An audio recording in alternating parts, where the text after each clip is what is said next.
Hello, hello. I'm going to try emphasis on oh my god. Emphasis on try to read Radical Dreamers. If everybody would stop being so loud in this house. I did start this briefly before, and then my internet was being stupid. So I just decided to start again because I was only like 10 minutes in, maybe. Dude! Shut up! He's playing the new Switch sports game and he's just yelling. And I'm like, dude, I'm trying to get a tranquil zone. Gonna drink some tea. Gonna read this. It's gonna take approximately 3.5 hours. Wondering if today's even a good day to do it. Okay. I'm just gonna go.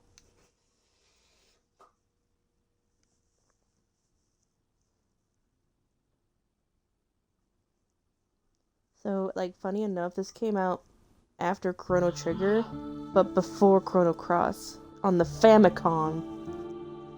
It all began with a notebook my mother handed me. She told me she found it while cleaning out the closet. This old notebook, covered with mold, was a diary that belonged to my grandfather who passed away years ago. It contained his distant memories.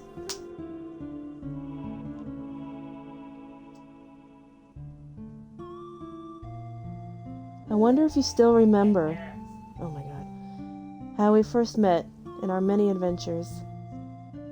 It all seemed like a dream. We ran like the wind during those warm summer days long ago. You were a piece of a star that fell from the sky.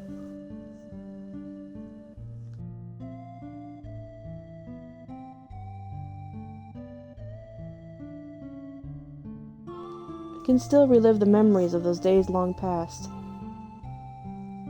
Just by closing my eyes like so and whispering your name into the desolate night.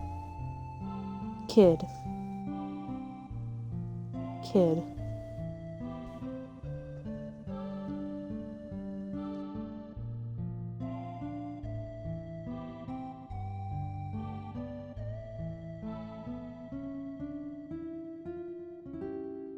Why is her name Kid? That's weird. And why is she Australian?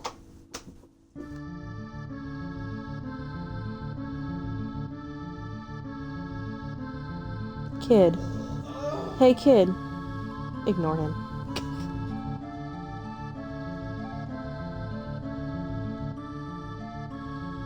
Are you ready, kid? I know you're anxious, but stay on your toes. Yeah, likewise, mate. You messed up and I'm leaving you behind. Got that, Surge?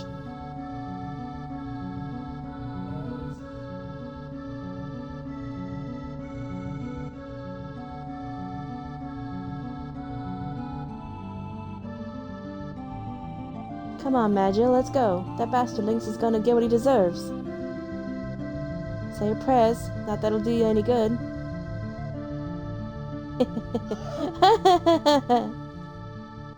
He's killing this for me.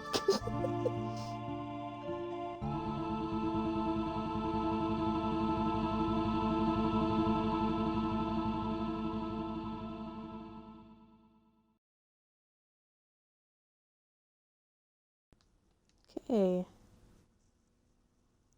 So I noticed it's not asking me to reload my save. Huh. Might have to open the menu and save or something. Okay. Hopefully we won't need to. We'll stay Surge. Because I plan to just sit here and do this. The old lady's tip-off was right on the money. The counterspell and the barrier around the outer walls could have done a real number on us. Kid's plan, a plain unadorned braid, flicked back and forth across her shoulders as she walked. We picked our way through the elaborate lattice and the manor's magic shields, moving in closer and closer to Lord Lynx's stronghold. There were 3 of us, Kid, Magil, and me.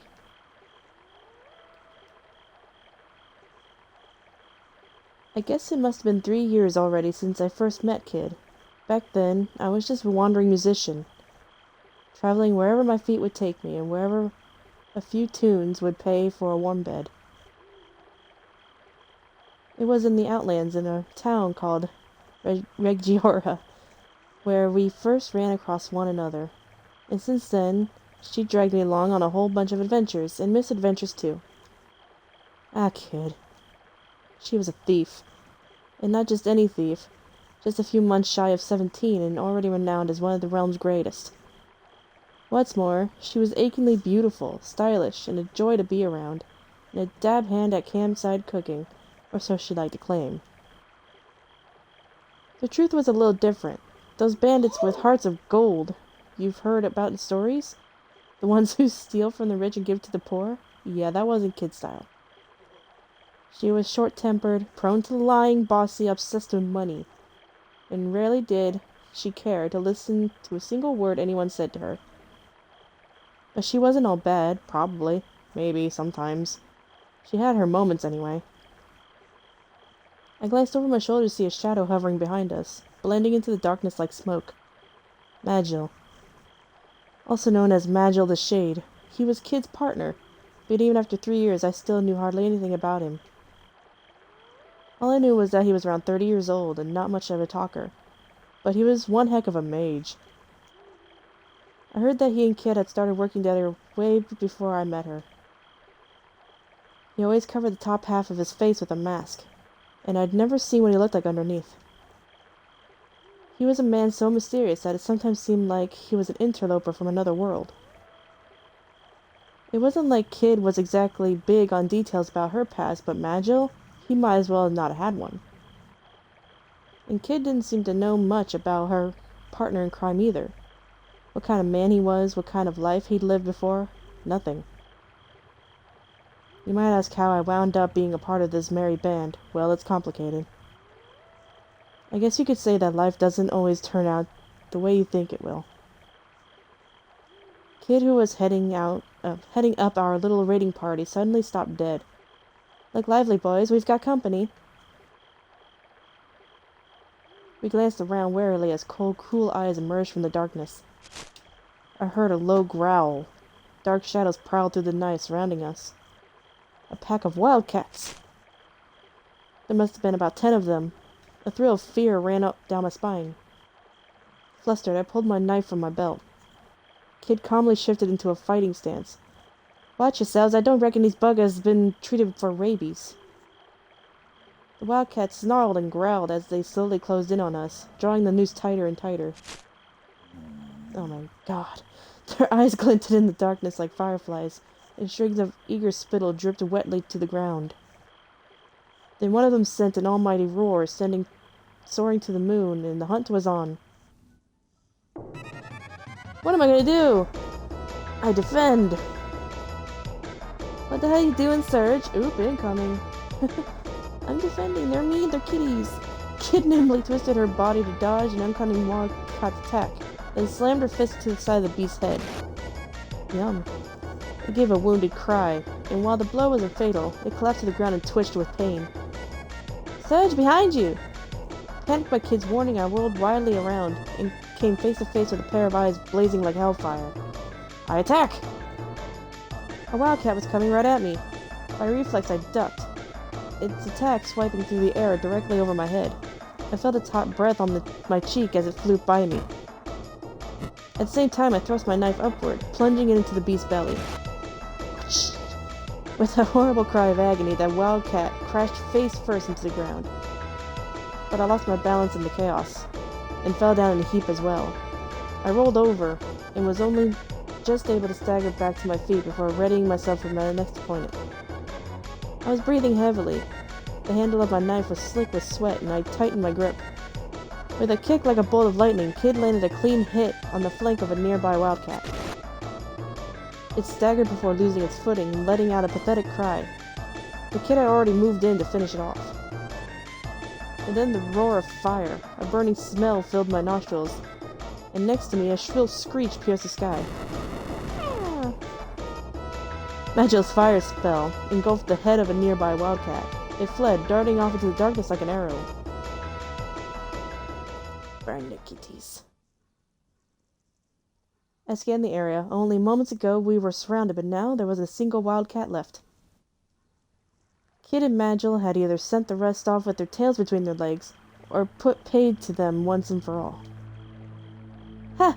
You're dreaming if you think a pack of flea-bitten monkeys is gonna stop us, Lynx! Kid crossed her arms and flashed a triumphant grin. Meanwhile, I was panting heavily, and it felt like my legs were about to give out from under me. I collapsed to my knees, overwhelmed by what I had just been through. I'd taken a few hits, but I was fine otherwise. A couple of scars to talk about later, maybe, but nothing that would stop me from carrying on. Are you hurt? Magil looked down on me, his face expressionless as ever. No worries, Madge, he'll be right, said Kid, barging in to get a better look at me. He may be a wanging sook, but it'll take more than 50 scratches to kill this one. She was nothing if not sympathetic. But she was right. This was no time to be bemoaning my lot. We hadn't even reached the manor yet. I dabbed at my wounds with the tincture-soaked cloth and wrapped them with bandages, then looked up at the other two. We're just getting started. We're just getting started, I grinned back, putting on a brave face on things. That's what I like to hear, Kid cheerily announced from the close quarters. But then her eyes turned cold, like the cool glow of the moon in the night sky. It's gonna be a long night. I nodded, trying my hardest not to utterly lose myself in her pale blue eyes. Alright, let's get this show back on the road. She turned away and marched off deeper into the trees without looking behind to see if me and Magil were even following her. Magil, of course, was already right behind her, his unhurried gait making it seem as though nothing much had happened at all. I jumped back to my feet to chase after them. I'd be in for even more trouble than I'd bargained for if I got separated from them. I'm so dyslexic. The dark forest inside the manor's perimeter seems to go on forever, a labyrinth of trees and boulders. The manor itself loomed in the distance, glowering over the vast grounds. And hidden within was a veritable mountain of treasure, just waiting for us. Lord Lynx was the noble who ruled the remote territory of Rigoria. He was also Kid's mortal enemy. We were there that night to steal a certain jewel he kept locked away in his most closely guarded vault, the Frozen Flame. The Frozen Flame was veiled in mystery. It was said to be imbued with an uncanny energy, and possessed of a beauty and clarity that made it a priceless treasure. Countless thieves had tried to steal it, and not one of them had come close to succeeding. Nor had any of them escaped the manor alive. And now it was our turn to try to sneak into this place of death. Led by a girl who had the ambitions to make the impossible possible, a hunger for vengeance that drove her onward, and a desire for riches that could never be satisfied. As we pressed on through the tree-filled darkness, the shadows gave way at last, revealing the true extent of the vast mansion.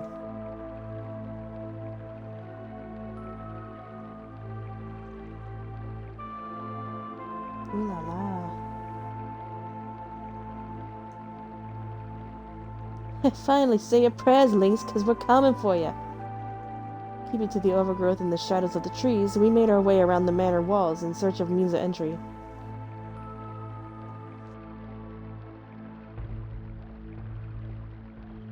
Eventually, we came to a terrace overlooking the garden. There was no sign of any guards nearby. The only thing surrounding the manor was an uncanny stillness. This will lead us straight into the west wing. This will lead us straight into the west wing, just as well. We don't have any business in the rest of the manor tonight, said Magil, gazing up at the dark building towering over us at night.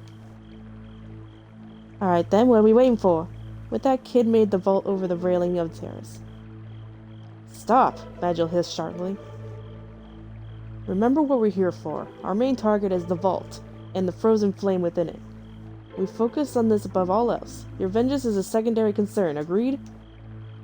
Glancing over his shoulder, Kid replied with a reluctant, Yeah, don't get your knickers in a twist. But if we happen to run into him, I'm gonna knock that Drongo's block off. And neither you or anybody else is gonna stop me. Lol. I guess Kid was going to get her way whether we liked it or not. Let's go, boys. The night is young. She cleared the railing with a sprightly hop and vanished into the manor. I glanced towards Magdalene and nodded in silence. We followed Kid's lead, and were soon inside Lord Lynx's lair. Lynx's. The darkness swallowed us whole.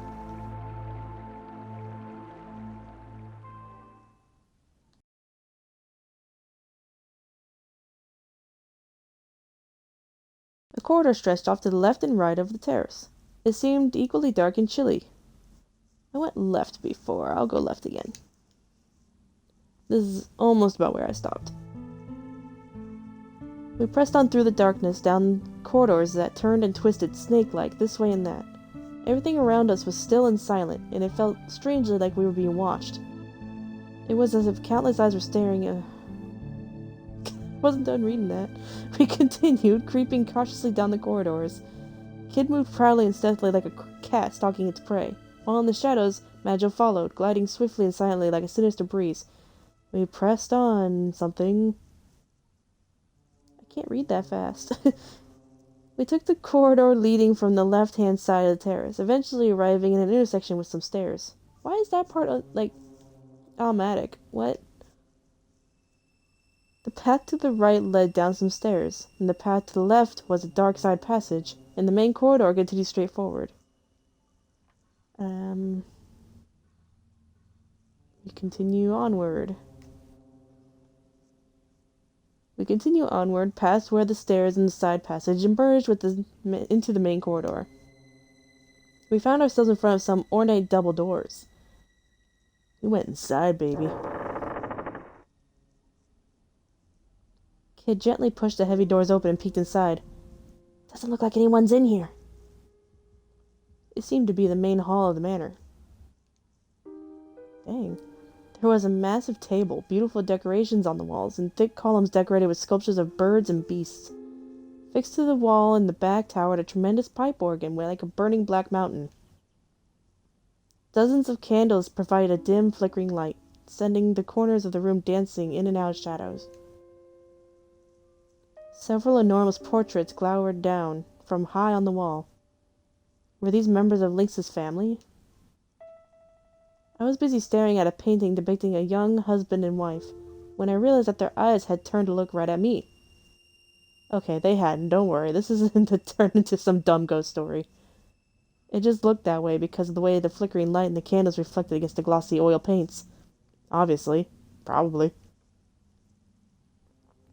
This place gives me the creeps, and get a load of all those ugly mugs. There's nothing for us here. Let's look somewhere else. Neither Nigel or I had any objections. We left the hall and returned to the corridor. But I wanted to play the pipe again. Kit stopped in her tracks, signaling to us with a hand behind her back. She drew her knife and stared into the darkness. We heard the clinking of metal from just up ahead. Goblin guards. It wasn't likely there'd be anyone else for the nighttime stroll around the manor wearing armor.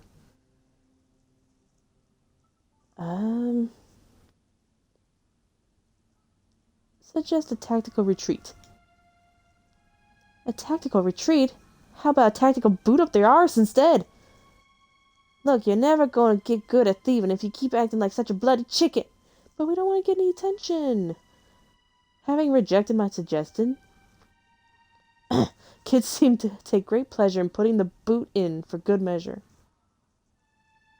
They won't know what hit 'em, she shouted, leaping into battle. Caught on the back foot, I fumbled with my knife. Man. Ew.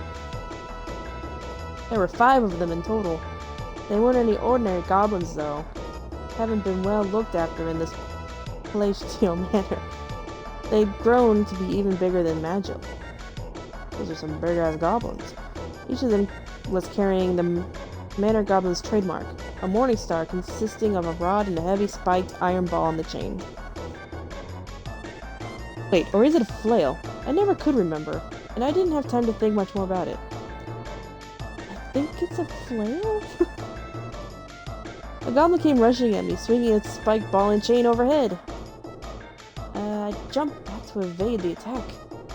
I don't think you can block that. The fireball crashed into the stone tile I was standing on moments before, crushing it. Had I tried to stop it with my knife, I would have been lucky to escape with a fractured skull. Uh...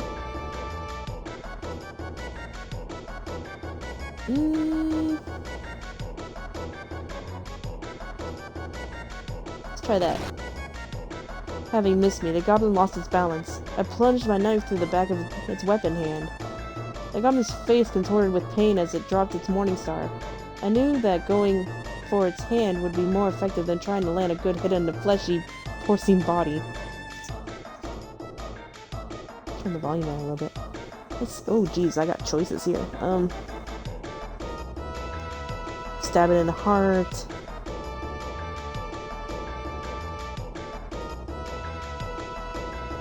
What? Wow. Let's do that one. I threw the knife at the goblin's face. By reflex, it immediately raised its buckler to catch the blow. I took the opportunity to grab the goblin's morning star from the floor and slip behind its back. All I had to do was bring this morning star down its head. It turned around right on cue. It was now or never. I swung the iron ball down toward its face. But the weapon was a lot harder to handle than I thought, and the goblin easily parried it with the back of its thick, fleshy hand. Oh. Well, my idea was cool. The chain was yanked savagely, pulling me off balance. Then I was kicked into the air. Oh. It felt as if I was falling forever, like an autumn leaf floating gently from the tree. It wasn't the stone floor that broke my fall, but the embrace of a pair of muscular arms. Get back. Yeah!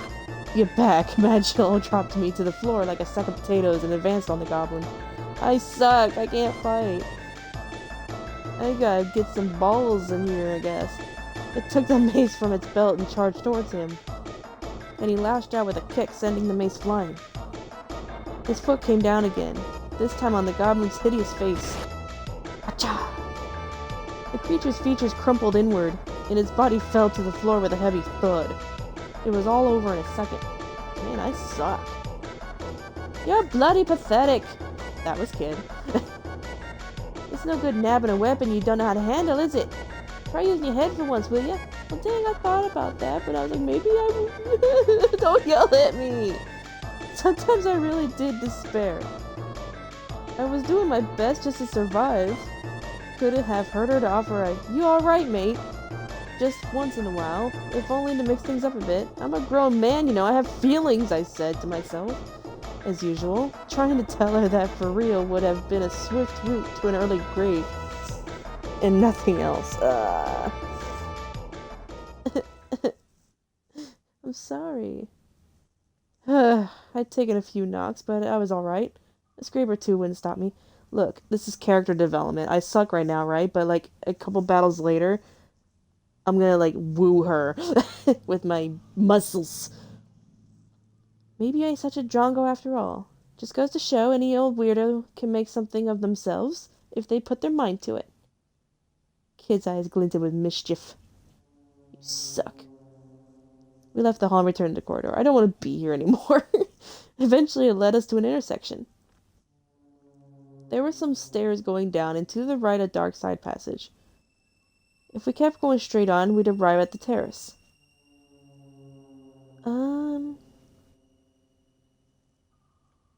Let's just go straight on. After a short walk down the corridor, the terrace came into view.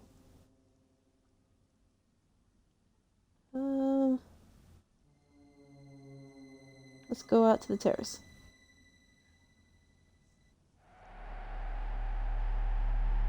We returned to the quiet terrace overlooking the garden, and then I talked to Kid. Alright, Serge? You're finally starting to learn how to get your hands dirty, ain't ya? I guess people really can change if they put in the effort. Kid's eyes shone with an impish playfulness. Well, she hadn't seen anything yet. We should go back inside. We're not here for fun, muttered Magil. Well, he said that, but... Let's talk to Magil. You seem to be coping better than I expected, Serge. I told you before we left, you can count on me. I might have taken a few knocks, but I was alright. Nothing that would get the better of me anytime soon. Right. Dust yourself off and let's get moving. We've got work to do. Oh, that was Kid! Dust yourself off, you go! My name's Kid! Well, she said that, but we went back in there. I don't want to talk to you people anymore. Let's see. I see dark and chilly in both directions. Let's go right. A short way along the corridor running from the right-hand side of the terrace, we found an ancient-looking door, again on our right.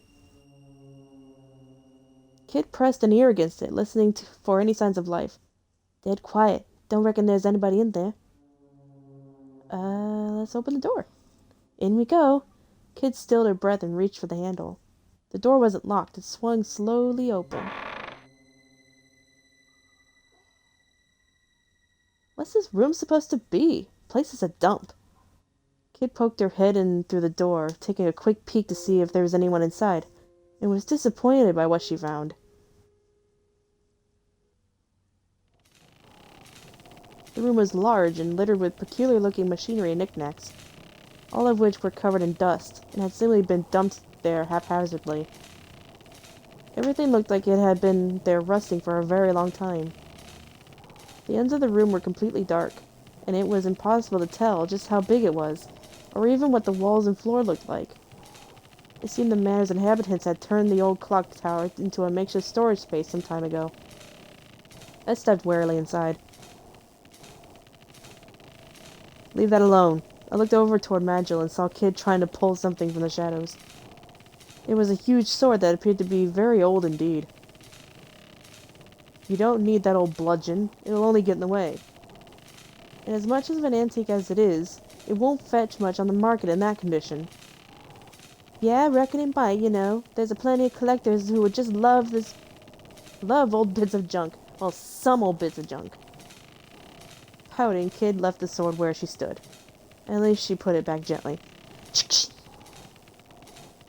It was then that we heard a voice from the shadows. And what exactly are you doing here, I just about jumped out of my own skin. Who's there? Kid and Magil turned to face the voice, ready to fight. A wizened crone emerged from the shadows. She was hunched over and wore a hood draped over her face. She got bats. I could tell at a glance that she wasn't just old. She was positively ancient. Rude. It's just some old dottery old bag. What do you think you're doing sneaking up on us like that? Kid's shoulders relaxed as the tension left her body. Magil, however, continued to give the woman a piercing stare. Oh-ho, what an impish little thing you are. Here to visit a friend, perhaps. Not in the dead of night, I suspect. The crone narrowed her eyes. Let's get a closer look at you. Ah, yes, you must be here to get your revenge on Lynx. How did she... My heart jumped.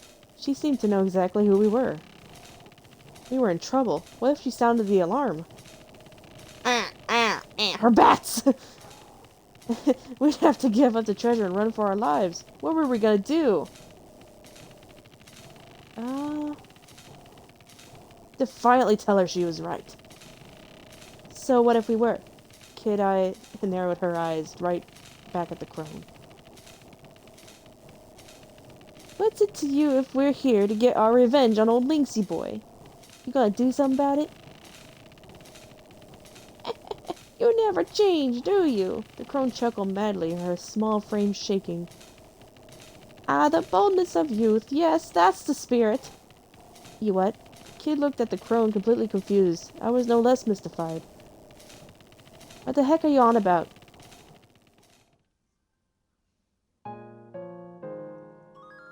Oh, the music. Oh, it must have been 4 or 5 years ago.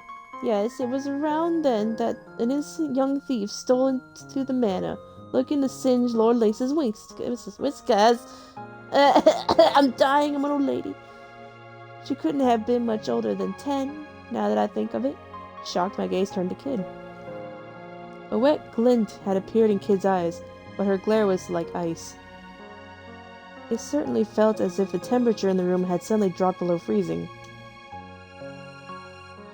With a chuckle, the crone continued her story, pretending not to have noticed the change in mood. She was an orphan, you know. Came after Lynx to avenge a woman who'd loved her like her own daughter. But all the vengefulness in the world couldn't change the fact that she was only a little girl. She was no match. Oh my god. She was no match for Lynx's men, sadly, and they quickly captured her. Lynx is the kind of man one would fear to have as an ally, never mind a foe. Had it not been for the timely assistance of a friend of hers, the girl would have certainly been executed. The way the people of the manor told it, the very shadows pitied the girl, and rushed in to spirit her away. I wonder how much of the tale could be true. I have nothing but sympathy for those who know failure, of course. You can't win all the time. And sometimes, against all the odds, fate really can be foiled, and the clockwork of history set into disarray. No, the ones I have no patience for are those who do not recognize their failure, or who fail and choose to give up as a result. The crone looked up from under her hood, stared Kid directly in the face, and grinned. Kid's anger faded, giving way to a dumbfounded expression. If you wish to steal the jewel from Lynx, if you truly wish to triumph, you will have to let go of a treasure of your own, Kid. For as long as you cling onto it, the hands of your clock will never move. They'll stay exactly where they came to rest all those years ago. Who are you? Oh, me? Why, I'm just an old bag, like you said. I do apologize. I must have taken up a lot of your time with all my babbling. I'll leave you in peace. Oh, but before I go, the crone turned to face me. You seem to be injured, young man. If you wish, I can take a look at your wounds. With all the attention suddenly turned towards me, I panicked a little bit.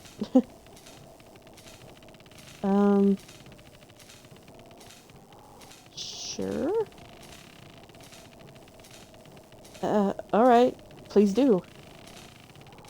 Crow muttered a few words as her bony fingers drew signals in the air. A pale, gentle light began to surround my body, filling me with a strange warmth. Strike a light, that's no ordinary spell! He was impressed. I felt my wounds healing, and heard a nostalgic melody that soothed the wound in my heart. Before I realized it, the crone was gone. Hey, lady! Kid strained her eyes, scanning in the darkness. But there was no one to be seen, and her calls went unanswered. The bloody heck was that? Kid looked like she'd just woken up on the floor of the Laughing Pig after a few too many. And what did she mean about you having to let go of a treasure? Well, we don't have time to find the answers here. Time to move on. I didn't read that right at all. We won't find the answers here. Time to move on. I tell you, I'm dyslexic. Magil brought us back down to earth, emotionless as always. It always seemed as if he thought nothing had happened at all. Yeah, I guess you're right. Kid walked quickly to the door, keen to move on. Hold it, you. Just as I was about to follow Kid outside the room, she jabbed me in the side with her elbow. You stingy little bugger, Surge. Why didn't you tell her to share some of the healing magic with the rest of us? Classic Kid. 'Cause you guys are fine. You're good at fighting. I suck. The door led back to the corridor, which stretched off to left or right. Rightward lay the depths of the manor, while the way to the left led back to the terrace. Well then, of course, we're going rightward. Continuing down the corridor, we came across a rather sturdy-looking door on our left. A little further on stood a doorway leading upward. Well, this door is clearly meant to keep something safe. If there ain't some kind of treasure behind it, me name ain't Kid. Yep, that's the smell of blood. No, it's not. That's the smell of cold, hard cash, alright? I don't know why I saw blood. What the hell is wrong with me? She muttered to herself as she began to inspect the door more closely. I'm losing my mind. Let's go inside. Bah, what am I, stupid? Of course it's bloody locked. It's because she's always saying bloody. Kid had tried the door handle a few times before giving it a grumpy kick. But the door's got a magic barrier on it, and the bloody barrier's got a barrier of its own to boot. It'll take more than me putting a boot to get through all that. I see, then, unless we find the key, we don't have hope to getting inside. Reckon I can handle a key hunt, especially if it's that idiot Lynx who's hiding it. If we can find his room, I'll sniff it out in 2 seconds flat. You just watch. There was little more we could do here. So we decided to look elsewhere. Continue on. Remember that locked door. The corridor ended at the foot of some stairs. With Kid in the lead, oh my god, I'm losing it. My Kid in the lead, we headed upwards. It was dark and the stairwell was narrow. We watched our footing carefully as we climbed.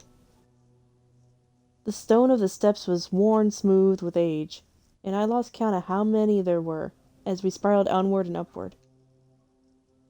An awful sense of foreboding haunted me. I had no idea why, but it felt as though we were marching to the gallows. When we arrived at the top of the stairs, we were greeted by an old heavy door looming in the silence. Where's my water? I'm thirsty. 1 second, I'm gonna take a drinky water-y. Drink your water. That'll heal your soul. When we arrived at the top of the stairs, we were greeted by an old heavy door looming in the dark silence. I already read that. All was deathly silent and still. And the still, clammy air added to the sense of ominous apprehension. Something's very wrong here, I muttered without thinking. I hear cursed whispers from beyond the door, Magil added, adding nothing to lift the mood. I'll grow up, will ya? Kid shot back at us derisively. Derisively. Oh, that's a word.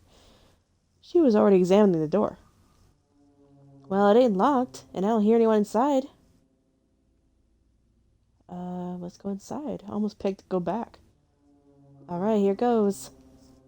Kid tried the handle. The door opened, and with a slow, heavy swing, revealed what lay beyond. Another old lady. Not the same one, a different one. A lot of old ladies in here. It was a small, cylindrical room that appeared to be the inside of one of those stone towers. It was completely deserted, and there were no windows. What's this supposed to be? Something about this place gives me the creeps. Still standing in the doorway, Kid seemed suddenly taken aback. There might be something in here. Let's take a closer look. A closer look at an empty room? Might as well. I guess. We did climb all them stairs. Kid stepped through the door, grumbling under her breath. I scanned the room and then noticed something on the floor. The flagstones were covered in dozens of narrow scratches, and in place there were thick black stains. Something in the stains spoke of a horror that no amount of scrubbing would ever wash away, a malice and a sadness beyond imagining. There's something written here. Crouching in front of the wall, Magil was inspecting some brownish markings that looked like more of the same stains. Someone's carved letters into the wall and scrambled them using blood magic? Kid had gone over to take a look. Looks pretty old. Hard to read, too. Some of it's been worn away. Let's see. I cannot hold out much longer. My only hope now is to leave the Arcatian signet in this room. The Arcatian signet? Ghost! Suddenly the door slammed shut. We jumped to our feet with a start. Uh-oh. From above us, we heard an unsettling creaking sound. The walls and the floor began to tremble. What the hell's going on? Kid's eyes darted around the room as she desperately tried to figure out what was happening. The creaking sound from above continued, and the ceiling moved ominously closer. Up there! Oh no! Oh no! The spikes! Oh boy. This is a trap! This is a trap! We've walked right into a bloody trap! Kid bit her lip. We've got to do something and fast. We don't have time to sit and think about this. We tried to stop stealing. How? We tried to smash the wall. We tried to barge the door down. Okay. I didn't click that. I didn't have time. What was I going to do? Surge! Kid's shriek rang in my ears and then... Shunk! Ah! I don't know what's going on. The edge of the one descending blade sliced into my forehead. Oh god. There was no time. What are we gonna do? Smash down the wall, I guess. Good idea. There's gotta be a hidden door or something somewhere. Panicked, we tried thumping the walls to see if we could find. And all we came up against was solid, unyielding stone. Uh-oh. My forehead's getting sliced up. That's not cool. There was no time. What are we gonna do? Well, then the door! Eh! Kid sprang the door like an arrow, slamming into his shoulder first. But it was far too heavy, and her light frame bounced right off it. Damn it! Make the two men do it! Magil raced towards the door like the wind, smashing into it with ferocious force. Use fire magic on the door! It made a creaking sound and shook from the impact, but stood firm. Desperately, I hurled myself at it, too. Ugh! The shock of the impact rushed through my body, but it was no good. Meanwhile, the rusty creaking from above continued, as did the ceiling's inexorable journey downward. And to make matters worse, now countless blades were popping in and out. Surge Magil, this is gonna take the three of us. Timing our blows, we all charged the door at once. Once, twice, and third time! And then the door was open, and we all collapsed on the floor outside. Ah! Behind us, we heard the sound of bladed ceiling grinding the stone floor of the tower room. Oh no. The metallic scraping noise it made was awful. We could only look on in silent horror at the fate we'd narrowly evaded. But what about the thing? The machinery continued for a short while, before slowly coming to a stop. It seemed the ceiling trap had finally finished its grisly work. Bugga me! Talk about a nasty surprise! Is this some sort of execution chamber? Magic continued, seemed to be in deep thought. In any case, that writing mentioned Acacia. Yeah, what was that all about? The Acacia Dragoons, the elite knightly order serving General Viper, who once governed the territory of Gallisborg to the west. Former knightly order, I should say. They were wiped out more than a decade ago, by the lord of this very manor, no less. Thanks for the history lesson, Madge. Kid rose to her feet, patting off the dust. Too bad we're not here for fairy tale nights. Come on, we've got a lot more exploring left to do. Magil shrugged silently, and we headed back to the stairs. What was the point of that? I guess with Kid in the lead, we headed downstairs.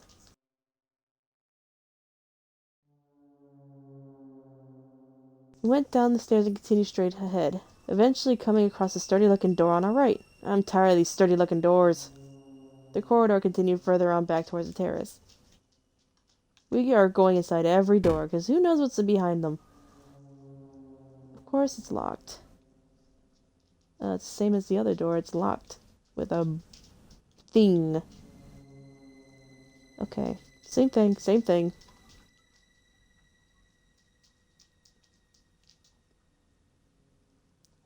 Door on our left. We got the terrace, okay. Go inside? In we go. Kid stilled her breath and reached for the handle. The door wasn't locked, it swung slowly open. Next, I picked the same door, did I? Ooh. Any little old ladies in here? No? No kindly old dears who know more than letting on lurking in the shadows? Come out wherever you are. Oi, lady, show yourself! The silence spoke volumes. This is a waste of time, pronounced Magil flatly, turning on his heel. We left the dusty old storage room. That wasn't the same room, was it? Right where it lay at the depths of the manor. Go right. Continue down door, camera, sturdy-looking door on the left. We're gonna ignore the door. Go first to the stairway. It's that door again. Yeah, we're hitting the same doors. Continue on. Quarter ended the foot is upstairs. Get up there. Why did you guys go down? Did I say go down? Dang it.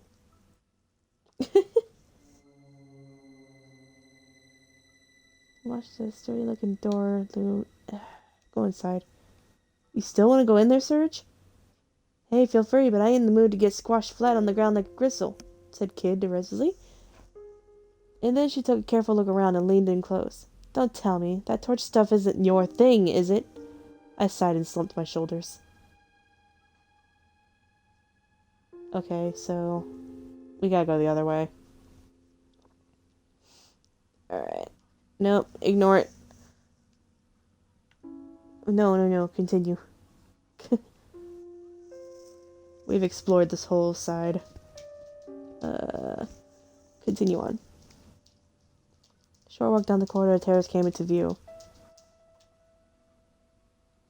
Okay, keep following the corridor. Suddenly, the darkness felt opaque. Something like a thick haze floated in the air in front of us. And then it took form, like someone blowing smoke into the person-shaped bottle. It was robed in a ragged shroud, and its sunken eyes glinted menacingly. It was the burning hatred that lingers even after death given form. A being driven by hatred for all living things. A ghost. Bugger, that's us out. Kid bit her lip. There wasn't anything she or I could do to deal with an enemy that had no physical body. Good thing we have a magician! A voice boomed out behind me. Nigel had began to casting a spell.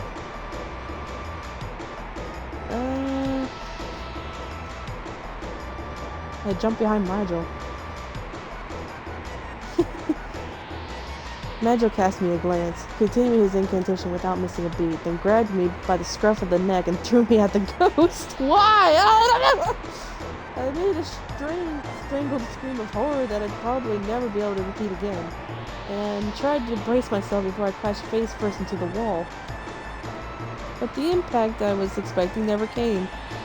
The core of the ghost, where its face seemed to be, had more substance than the rest of it. And I didn't just slip through it like I thought I would. I oozed through it like I was stuck in some kind of goo. Ew! Ye gods, it was disgusting. More disgusting than anything I'd ever known. And it was impossibly cold. It felt like it was draining all the heat right out of my blood. Like it was draining my life force itself, in fact. I struggled to break free, but I could find no purchase in the gooey ectoplasm. Why'd you throw me at the ghost? The coldness became more and more intense, and soon I didn't even know what cold meant anymore. This could be it for me, I thought. I was consumed by despair. And then there was a surge of heat through the muscles of my neck in the place where Magil had grabbed me just moments before. At the same time, his incantation echoed in my mind, and my vision was filled with clear, white light. Serge? I said, you still with us, mate? Someone was slapping me around the face. Someone who seemed to be enjoying it immensely. Kids, stop it, damn you! I leapt to my feet, wide awake again in an instant. Madge, did you really have to use me like that? When dealing with foes who attack the mind, it is simplest to lure them in with bait, then use their intended prey's consciousness as a conduit in order to make an assault from the astral plane. What? A direct magical attack would have meant a lengthy battle, a far less elegant solution, he replied without a trace of guilt. All right, let's keep moving. Kid gave the order to continue, seeming completely oblivious to my brush with death. He threw me at the ghost, kid. He threw me at the ghost. I'd taken a few knots, but I was all right. Scribbit 2 wouldn't stop me. Well, that was another fine bloody mess. What did we even bring you for, Serge? What the frick? I'm sorry, I'm making all the wrong choices, aren't I? Next time we're gonna be ballsy. Kid's cold stare pierced through me like a javelin made of ice.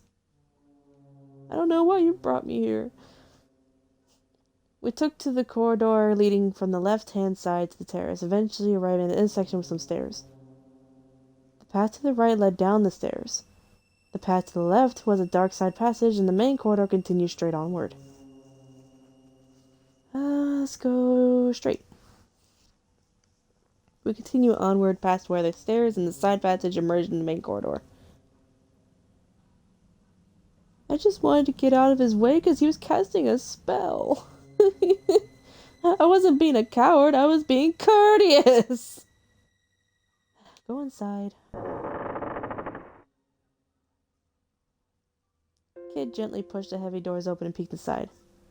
Looks like the coast is clear. We stepped inside the main hall. Is there no one living here?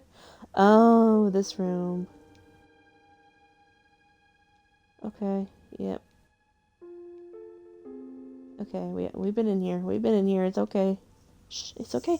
Shh, it's okay. It's alright, we've been in here before. There's nothing for us here. It's just an organ.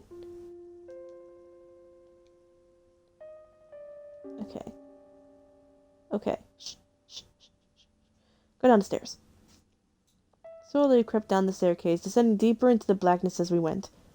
At the bottom, the path split. The way to the left continued to an atrium that resembled a sort of plaza, while the path to the right was a winding passageway that trailed off into the darkness. Let's go right. Hi, Butch. We went down the stairs and took the passage to our right.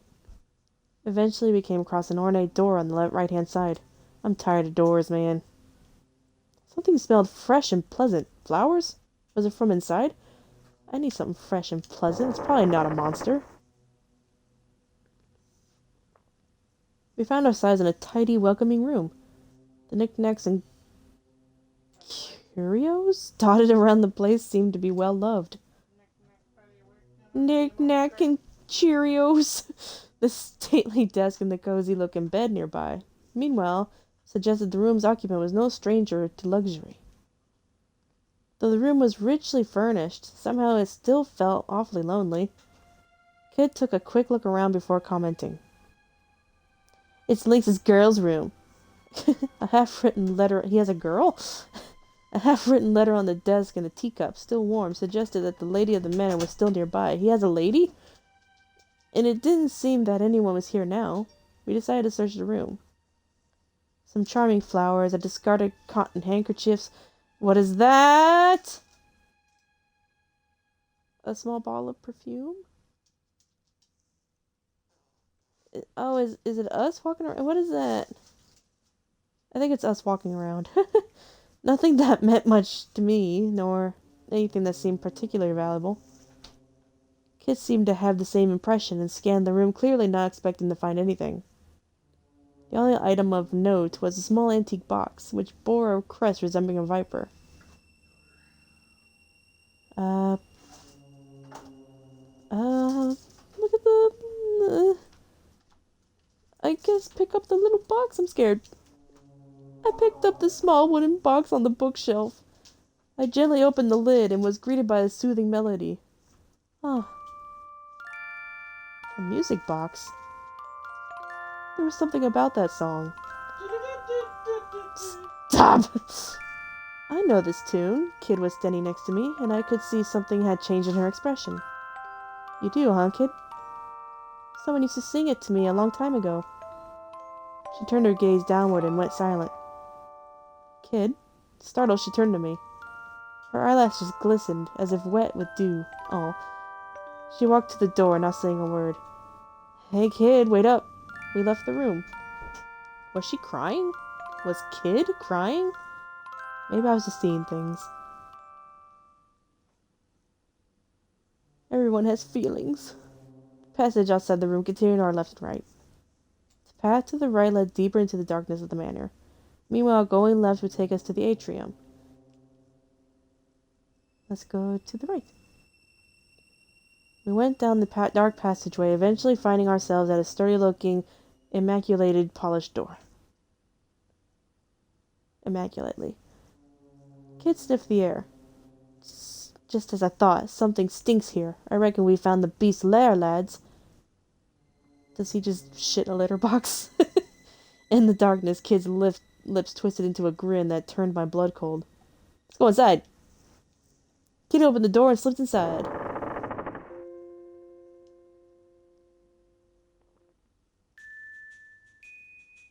It was Lynx's room, but he didn't seem to be around.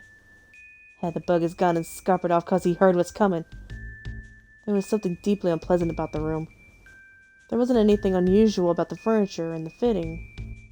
Not how they looked or how they were made, but taken as a whole it felt discordant. Was this a reflection of Lynx? A seemingly ordinary facade that hid a disturbing truth only some could see? Right, I bet we'll find the key to the vault in here, or a clue where to find it.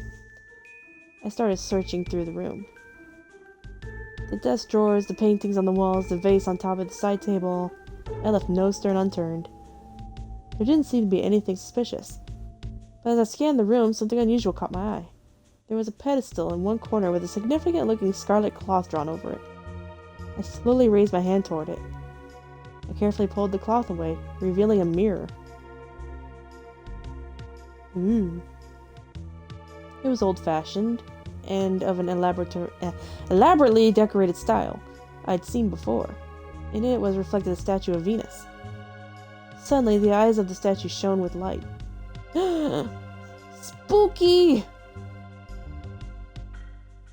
What is your desire? The mirror, it's speaking. Kid and Badger ran to my side. There's no need to panic. It's a whispering mirror, nothing more, said Magil flatly. What's one of those? A magical mirror in which a spirit dwells. The spirit can freely move between its own and other mirrors, and will share its wisdom with those who ask. Interesting. What should we ask it? Ask about kids' measurements. No! Do only get one question? Where's Lynx? Where the hell is Lynx? Kid asked, her eyes narrowing suspiciously. The surface of the mirror rippled with a gentle eddy. Slowly the letters began to take form. What's this say? I humbly request that you go and find him yourself? That's cute. You ever wonder what it's like to be shattered? Spat Kid, glaring at the mirror. It said nothing in response, as if it pretended it couldn't hear. The spirit of the mirror appears to have moved on. Speak if you wish, but it will not hear you. Fine. Let's go somewhere else. With that, we left Lynx's room. Oh, maybe I should ask about the key. I want to know where he was, so I was like, are we good to just wander around here? Is my way of thinking wrong? The corridor stretched out beyond the door. We retraced our steps. A scream pierced the darkness, turning my blood to ice. I realized then that a pair of crazed blood-red eyes was staring into the depths of my soul. Okay, it's time to be ballsy. It was a griffin! In a panic, I tried to slip my knife from my belt. Why are you always panicking? But before I could draw my weapon, the griffin had spread its powerful wings and swooped towards me with an almighty screech. I was knocked back and sat rolling across the ground. I gasped with pain as the wind was knocked out of me. Sergio, okay? Every nerve in my body was screaming with pain. I held back the groans and staggered to my feet. You're gonna get it, Mr. Chicken. I looked up and to see a massive griffin in front of me. Its hellish red eyes stared back and back. Ugh. It was going to attack. What should I do? We should attack! Almost by reflex, I jumped in close to the griffin's body. But then, it lashed out with its talons instead. A sharp pain ripped through my waist. No! Clutching my wounded stomach, I did my best to regain my footing and turned to face the griffin again. The beast's mad red eyes glared at me, and I desperately tightened my grip around my knife. Attack! I reversed my grip on the knife and plunged it into the griffin's neck with all my might. But it somehow managed to turn its head aside, knocking my hand back at the last moment. Why do I suck at everything? The impact sent me rolling to the floor. I tried desperately to keep the tight grip on my knife so I wouldn't lose it. I quickly got back to my feet and readied myself to attack again. As the beast's mad red eyes glared at me, I desperately tightened my grip on the knife. Fine, defend yourself. Keep it a safe distance from the griffin. I looked over to check on the others. Getting some breathing space allowed me a moment to refocus. My wounds didn't feel as bad as I first thought. Holy Serge, this ain't a spectator sport, shouted Kid as she gracefully dodged an attack. The griffin left itself open, and she quickly moved in and landed a decisive punch right in the base of its wings. The beast beat its wings awkwardly. She clearly damaged something vital. This was my chance to follow up with a clincher. I crouched down, circling toward its blind spot, only for the accursed creature to spin around and face me. It was going to attack. What can I do? Get it! Almost by reflex, I jumped and it lashed to the talons instead. It ripped my waist again. Dang it, I'm never gonna be able to have children. Dang it, attack it. Oh, I got it! The knife plunged into the griffin's neck. Wow! The griffin's body contorted with agony. Driven mad with rage, the griffin shook its head this way and that. I quickly pulled my knife out from its neck and rolled away to get some space between us. "Don't move, Surge!" yelled Kid from behind me. Suddenly she landed on my shoulders, then leapt up into the air. "I'm wounded!" Crack! Her knee crashed into the side of the creature's skull, making a crunching sound that I could feel in my bones. The griffin screeched in agony, and then it turned its mad, crazed eyes towards me, where I lay on the floor having been used as a springboard for my kid. Just my luck. It was going to attack. What should I do? Okay, I didn't get to pick. I was too slow. It swung a powerful taloned foreleg at me, striking me with such force that I could have sworn I'd been hit by a whip made of bricks. The impact sent a sickening shock through my body, and I went sprawling to the floor. "Surge!" I could hear someone call me from far away. "Surge, pull your head out your ass!" I came to, my eyes snapping open in an instant. I saw Kid standing between me and the griffin, trying desperately to draw his attention away from me. It seemed I'd lost consciousness for a moment. I scrambled to my feet, then pulled out my knife and rushed to help her. As the beast's mad red eyes glared at me, I desperately tightened my grip around my knife. Attack! Plunged it into the griffin's neck. It somehow managed to turn his head aside. Oh my god. It sent me rolling to the floor. I am gonna die. "Don't move, Surge!" She leapt into the air. Crack! She did the same thing again. Kill the damn thing! What is frickin' Badgel doing?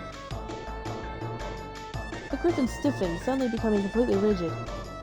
Its eyes rolled to the back of the head, and it fell to the ground with an almighty crash. We'd done it. We'd actually managed to defeat a griffin. When a kid had managed to defeat the griffin. I tried! I fell to my knees, overwhelmed by what I had just been through. But glad it was all over. Dude, I am trying. Every choice I make is wrong, apparently. I was a mess. My body was screaming with pain, and I felt like I might pass out at any moment. If I took much more punishment from Lynx's minions, my body was going to be over pretty soon. Maybe you ain't such a drunko after all. Just goes to show, any old word can make something else, so they put the mind to it. Okay, that was okay, I guess. Eventually came across an ornate door on the left-hand side, and it was Riddle's room, Lynx's daughter. Oh! This is funny. Like I said, this is before Chrono Cross came out. Can I pause? Can I press Y? Oh, this is where you save. I'm gonna... Anyway, I was saying, this came out after Chrono Trigger, but before Chrono Cross. So, some things... You know, they might say Riddle was Lynx's daughter, and that's not true. Like, it got changed later. So, there might be some weird stuff like that, I guess. It was Riddle's room. It was Lynx's daughter. Go inside.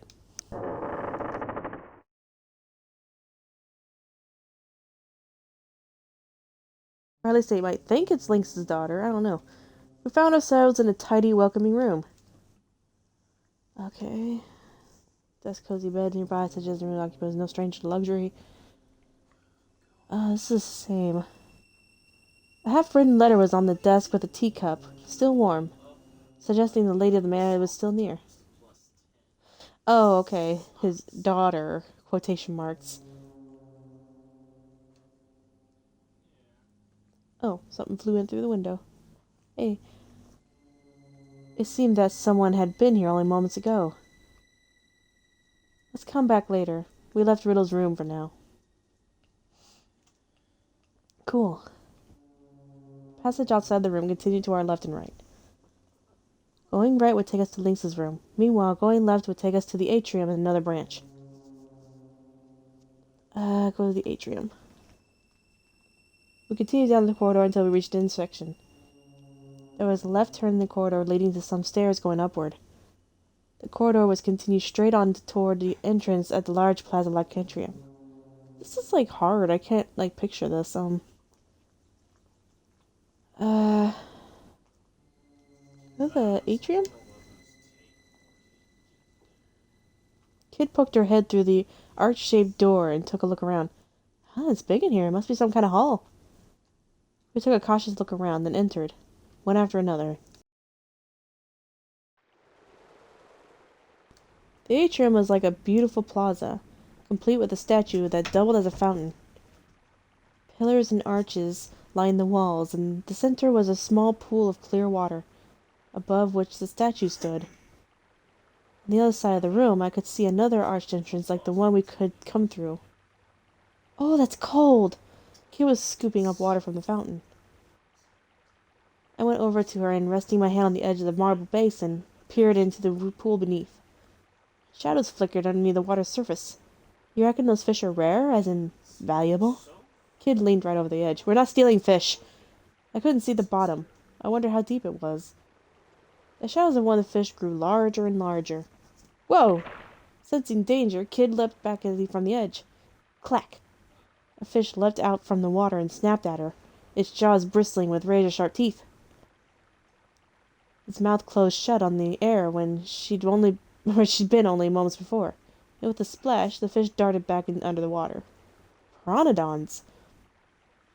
Deadly carnivorous fish with razor-sharp teeth and powerful jaws that could snap a monster's horn in half. Staring in horror, I watched as black shadows began to gather in what little of a pool I could make out. The pteranodons must have detected prey. Soon the room was filled with the sound of splashing and snapping as the fish teemed at the water's surface. Bloody hell! Even Kit was uneasy. She took another step back. How many pteranodons were in the pool? The thought of what would happen if they all leapt clear of the water and attacked all at once crossed my mind. A bead of cold sweat rolled down my forehead. Suddenly, the water coming from the statue turned crimson and shot out in a powerful jet that nearly touched the ceiling. Kid jumped back. I just stood in shock, watching the torrent of water erupting from the statue. The scarlet waters continued to gush out from the fountain. The pool grew redder and redder and started to overflow. We looked on, entranced.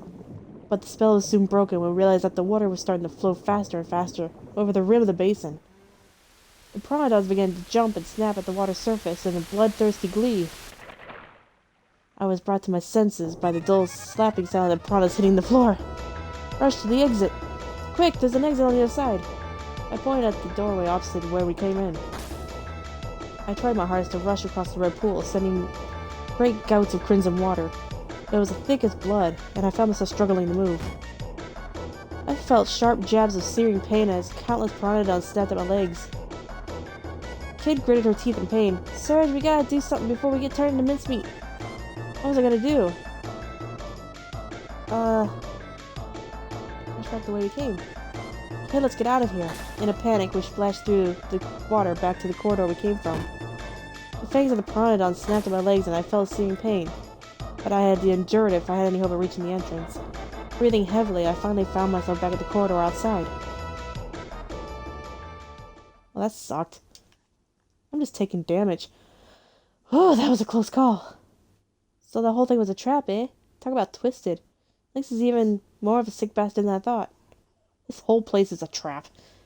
I was about to say he wouldn't have to be if he didn't have to guard against people like her breaking into his home, but I thought better of it. Well, at any rate, I think we can consider that a dead end. Let's go back. Defeated, we left the atrium. Oh man, now I gotta figure out how to get back. Hello.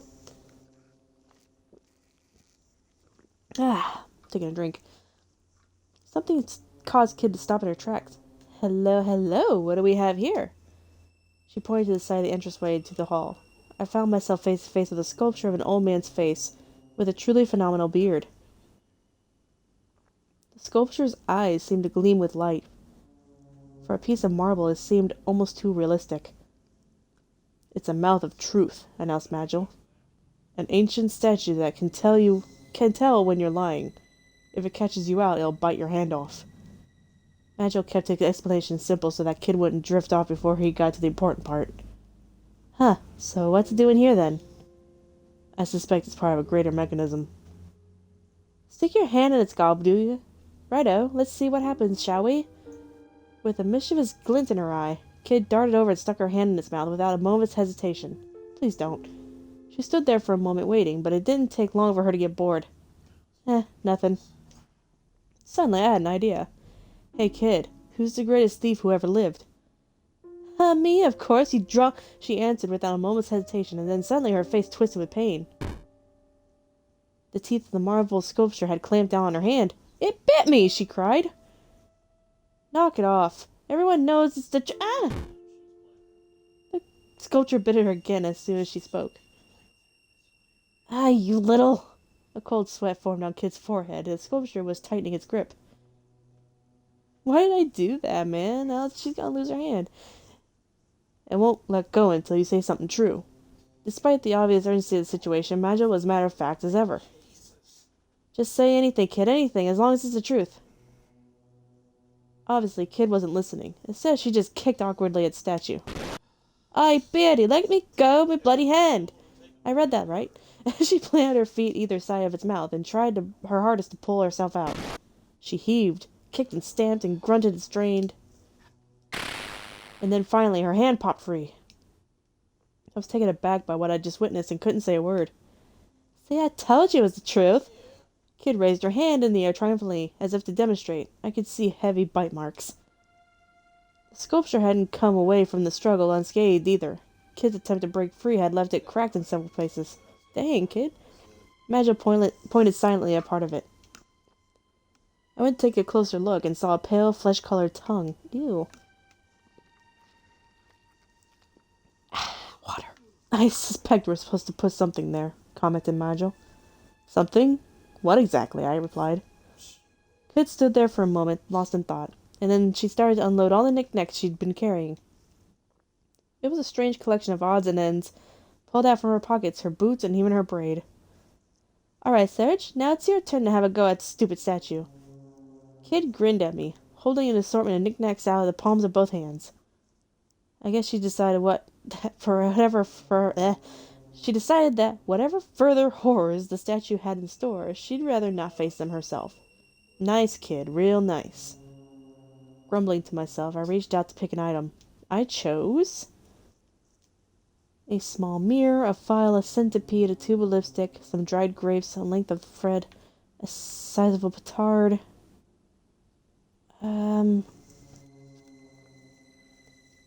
Hey Siri. What's a petard? A petard is a small bomb used for blowing up gates and walls when breaching fortifications. Would you like to hear more? No, that's good. I picked up the sizable petard, which is apparently explosive. Anxiously, I shoved it inside the mouth of truth, but nothing happened. Let the professionals handle the surge. Kid shoved me aside. She was holding a match. Wait a second. You can't be serious. All the blood drained from my face. Deadly serious, mate. Before I could say another word, Kid lit the fuse. Oh, why? An explosion followed, accompanied by a puff of white smoke. When the smoke had cleared, the mouth of truth came into view once more, still intact, but now very badly cracked. Indeed. Not quite enough oomph to knock its block off, eh? Should have brought something bigger. Kid stood there with her arms folded, calmly commenting on the mayhem she just caused. What do you think you're doing? I can't believe you just set that thing off like that. Kid shot a look at me. What do you mean? What else are you gonna do with the bomb? She was a complete and utter liability. Well, any more ideas, Surge? Kid asked breezily. I chose. Oh. Can I choose the petard again?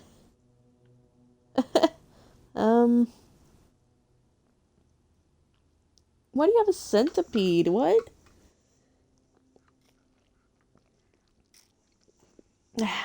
Centipede? Oh, that is just... What are you doing walking around with a centipede in your pockets?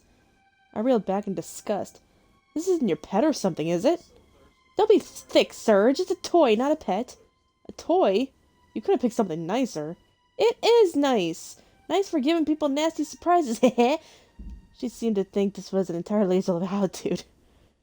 Entirely reasonable to her, maybe. What was she doing with all this stuff? I reached for the rubber centipede. Oh, it's just rubber. Trying not to think too hard about what I was doing, I stuck it into the mouth of truth, only for it to fall down to the back of its throat. Serge, you'll pay for this, growled Kid, staring daggers at me.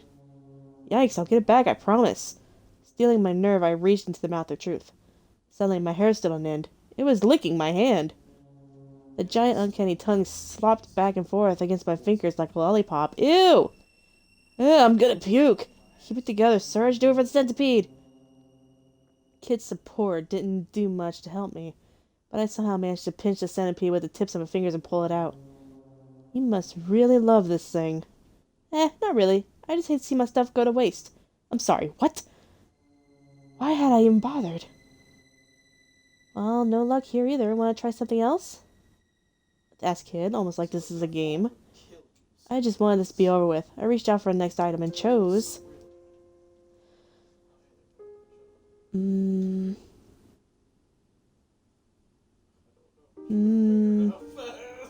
What if I... Lipstick? You wear a lipstick, Kid?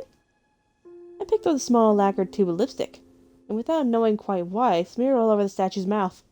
What do you mean lippy? His Kid exploded with fury at the sight of the mouth of True's bright red lips. What are you getting so mad about? You don't even wear makeup. It's for marking our path to make sure we don't get lost. Huh, I didn't realize. Guess that would explain why you brought it with you. And what exactly is that supposed to mean? What's so funny about me having lipstick anyhow? Nothing at all.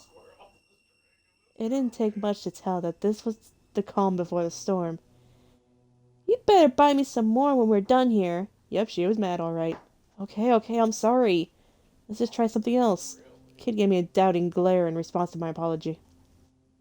Take this seriously or I'm through with you. I gulped and nodded in a panic, then reached out for the next item. I chose... Let's try the thread? I took a piece of thread, a length of very finely spun silk. It didn't seem like a good idea to just shove it in, so I tried dangling it into the statue's mouth. Watch yourself, that stuff ain't cheap. It's made by royal silkworms, I'll have you know. Kid watched me critically. The thread slipped deeper and deeper into the mouth of Truth. And then I felt a slight tug. I tried winding it carefully back around my finger. At the end, it was a small piece of paper. Nice one, sir. That's gotta be a clue. Kid's eyes lit up in delight. Yay, I did something right. The note says, try again. We stood in stunned silence. You licky, tricky piece of... Kid gripped at the grip paper in a rage and threw it away, then started kicking the mouth of Truth. Majel was leaning against the wall, watching the spectacle in silence. I'm guessing that wasn't the one then. What next? I chose... Dang it, I thought I did something right. How about the scroll? I picked up a peculiar piece of parchment. Bracing myself, I shoved it into the mouth of Truth. Nice one, Mr. Master Thief. You think it's a magic scroll or something? Kid doubled over in laughter. Lol, lol, lol. I guess that didn't work. With a sheepish chuckle, I pulled it back out. Oops, my hand slipped, and the scroll unfurled. It was filled with strange symbols. Noticing the confused look on my face, Magil spoke up. It's a decoding chart used for the Imperial Guard's field reports. Huh. Well, that's all gibberish to me. Wouldn't be much of a code if it wasn't, would it? Kid muttered witheringly. I was too embarrassed to reply. Once I'd clawed back some of my pride, I attempted a recovery. You'll, have to walk me through it sometime. She just pouted and looked away. Oh, so you can't read it either. Boy, can't I pick my moments. Fine, if you're not going to take this seriously, we're leaving you behind. Sometimes she can be cold as ice. I'd really done it now. She made to leave, but I grabbed her gently by the shoulder. Look, I'm not messing around. I'm sure this next idea is going to work. I'll believe when I believe I'll see it. Kid didn't seem too convinced. The stakes were high. I looked again at her collection of knickknacks. Why would she have the thing we need, man? I'm gonna try one more thing. Let's do the mirror. I took the small silver mirror. The sculpture stared impassively, its marble beard still commanding my attention. I stuffed the mirror into its mouth. It didn't seem like the right item for the job. Don't see any cavities. Yeah, very funny. Now give me my favorite mirror back before that thing chomps it to pieces. She lost her patience and snatched it off me. It was rather a nice mirror. I pictured her gazing into it as she braided her hair. Do you want to try something else? Asked Magil dryly. I chose. Man, I want to keep trying. I don't know if I'm gonna run out of time or anything. Let's a file. I took the file and placed it inside the mouth of the marble sculpture. It didn't seem like the right item for the job. Crunch, crunch, crunch. I was stunned. The mouth of truth was starting chewing on the file. It was eating it. Ah! Kid screamed with rage. Me file! Me lovely scratchy scrapey file! I can't believe you just let that happen! You're in big trouble now, mate! She was clenching her fists and trembling with fury. Well, you gave me all these things. Sorry! I'll get you another one, I promise. I also wanted to add, just don't hit me, but thought better of it. I'll hold you to that, muttered Kid in a threatening grumble. If you're just gonna feed the statue all my stuff, we're done here. I promise that's not what I'm trying to do. You'd better bloody not be, mate. Once again, she showed me her collection. I'm not gonna waste my time anymore. I lingered for a moment, pulled my hand away. It didn't seem like any of them was what we were looking for. Alright, let's just forget about this for now, muttered Kid, stowing away her valuables. Ah, sorry, I hit the mic. I was sure we'd find a use for this stuff. Whatever. Best get moving, eh? Defeated, we left the atrium. We probably gotta find something, and not your random crap you already have on you. Leaving the atrium behind us, we immediately found ourselves at a fork of a path. To the right was a passage to some stairs leading upward. A dark passageway continued on directly ahead where we stood. Continue along the path. We left the atrium and continued on down the path. Eventually we came across an ornate door. It was Riddle's room. Oh. Go back. We don't want to go this way. Got into Nug. To left turn the corridor leads upstairs.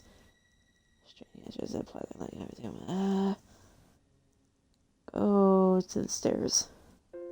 Past the stairway is short. With Kid leading the way, we started to climb the narrow staircase. At the top, we found another intersection. Taking the corridor to the right would lead us to a dead end with a large door, while the way to the left led to the terrace. Narrow side passage in front of us was open. Let's go down the side passage. We headed down the side passage. At the end of it, we came to an old, immaculately polished door. Go inside? I don't remember if I've been here. Kid gently pushed the door ajar and peeked into the room. The next thing I knew, she'd slipped inside. Magil and I followed. Looks like a study. The room was lit by a moonlight coming through the long, slender windows, slanting down in pale beams through the darkness. Wow. It was pretty big for a study, with an immaculate antique desk dominating the center. There were rows of bookshelves lined with thick, dusty old tomes. The wall to the rear of the room was decorated with paintings, and shelves of vases and painted plates stood before it. They all seemed to be curious. Curios? Oh, I don't know what that word is. From foreign lands. Cheerios. Let's check the desk. I went over to the desk and started searching the drawers. There I found a neatly arranged set of pens, ink bottles, and other writing materials. Nothing of interest, in other words. A small portrait on the desk caught my eye. It was a picture of a young girl with a gentle smile on her lips. Who was she? That's the girl Lynx adopted. If you ask me, it wasn't 'cause he was looking to help the needy, Kid said, peering over my shoulder. She wrinkled her nose in distaste. Not even looker. Suddenly, there was a knock on the door. It wasn't a loud knock, but in the bottomless silence of the night, it might as well have been a thunderclap. Kid and I stood bolt upright and turned toward it. Magil, meanwhile, hid in the shadows, drifting away like smoke. Panicked, I whispered to Kid, "Hide behind the door in the shadows! Quick, get behind the door!" We kept our bodies low as we silently and swiftly made for the back of the door, where the shadows could keep us hidden. We pressed our back to the wall and did our best to still our breathing. Slowly, the door opened. Flickering candlelight spread from the doorway with a warm glow. I held my breath. But it seemed that whoever it was didn't mean to come in. They simply stood there. Strange. Thought I heard something, but the lord of the manor is away, of course. Why would there be anyone in here? I have to get over my nerves. Everything was fine until we heard the news that Poor was on the move. The figure quietly closed the door, plunging the room back into darkness. The voice trailed off to a whisper. We remained motionless, keeping our ears pricked for any sign of an unwelcome return. All we heard were footsteps moving away. So Poor has made its move. Magil emerged from the shadows, contemplating the news we just overheard. Kid, if the rumors are true, we might well be about to find ourselves in a very difficult situation. This seemed to set her thinking, too. Poor was a powerful nation that ruled the southern continent. I'd heard it was a prosperous land whose recent and sudden development had pushed it far ahead of its neighbors, which made me wonder, what would its inhabitants want here, out of the sticks? They couldn't be after the frozen flame too, could they? As valuable as it might be, a jewel was just a jewel in the grand scheme of things. I couldn't imagine it being an item of national interest. I mean, ultimately, it was just a pretty rock, right? Let them do what they want. If everyone's busy playing soldier, we won't be bothering us. They won't be bothering us. Come on, we got things to do. She headed for the door. No, I wasn't done looking. Get back in there. There were books and vases to look at.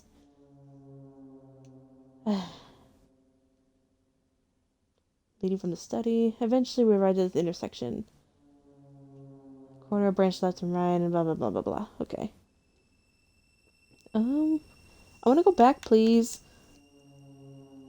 Suddenly, Kid stopped in her tracks. Something's there. I quickly looked around to see what it was.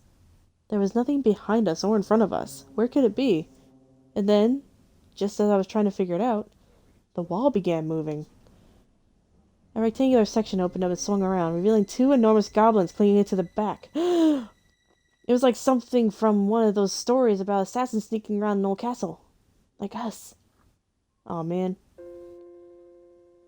You goblins? Screamed Kid. They definitely looked like goblins to me, maybe a touch on the large side.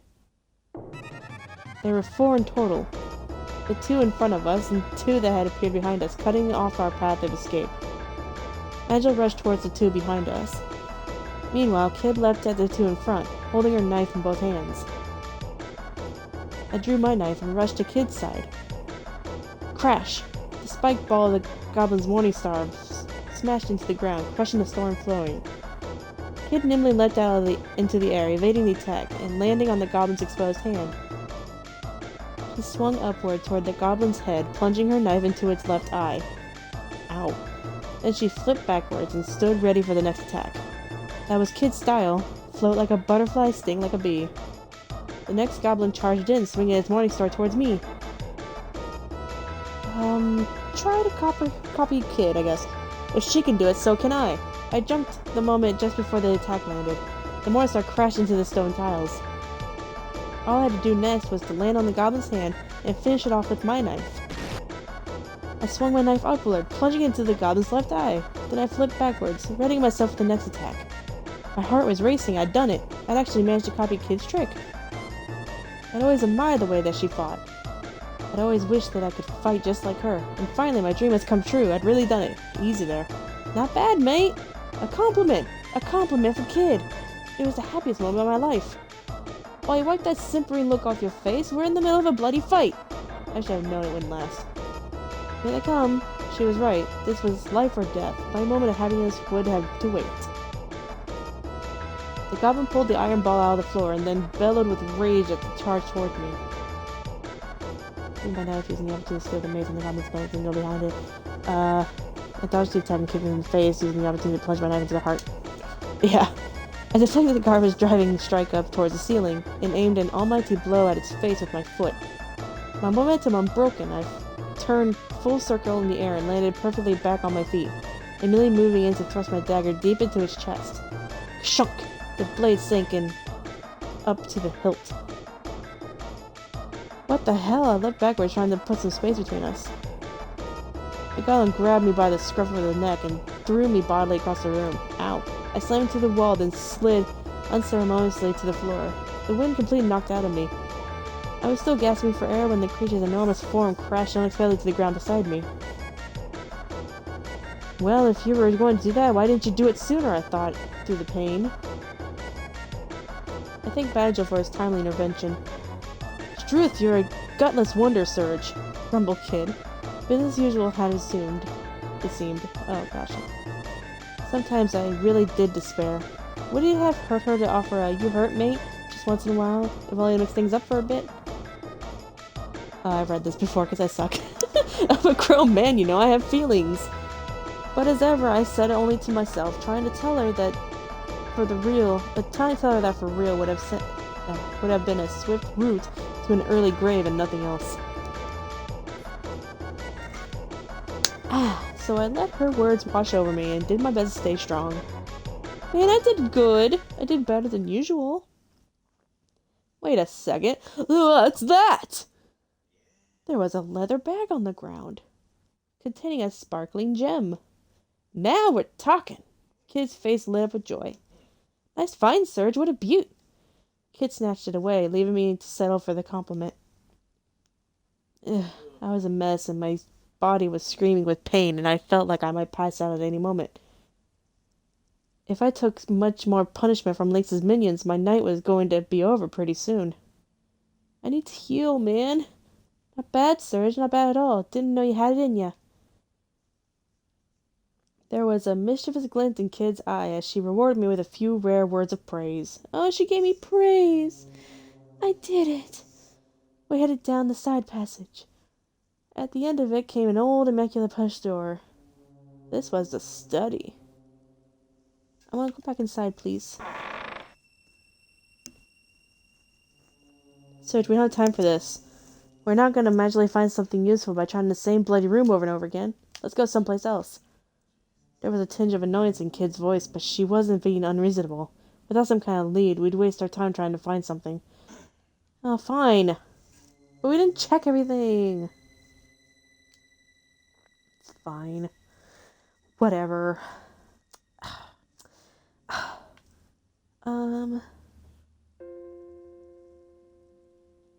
Where else can we go? God, I don't know. Main hall. We continue onward past where the stairs and the side passage emerged into the main corridor. We found ourselves in front of some ornate double doors. This was the main hall of the manor. One side. That's probably the organ room again, right? Gently, looks like the coast is clear. Yep, here's the organ room. Study. Went straight on back to the terrace. Go towards the terrace? Suddenly, the darkness felt opaque. Something like a thick haze floated in the air in front of us. And then it took form, like someone blowing smoke into a person-shaped bottle. A ghost! Bugga, that's us out. Kid bit her lip. Yeah, we've found one of these before. A voice boomed out behind me. Imagine it was catching a spell. I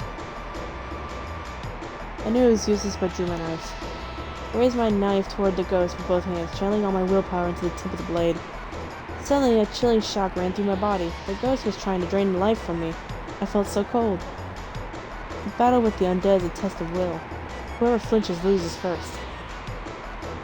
Well, I may have been up against a being formed from a willpower so strong it had created a monster, but this thing never had to put up with being mercilessly ripped in two by a kid every day of its life. But this otherworldly chill is so cold. Suddenly I wasn't sure I was going to make it.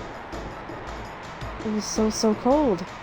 And yet somehow the cold wasn't so unpleasant anymore. In fact, I couldn't feel or think at all.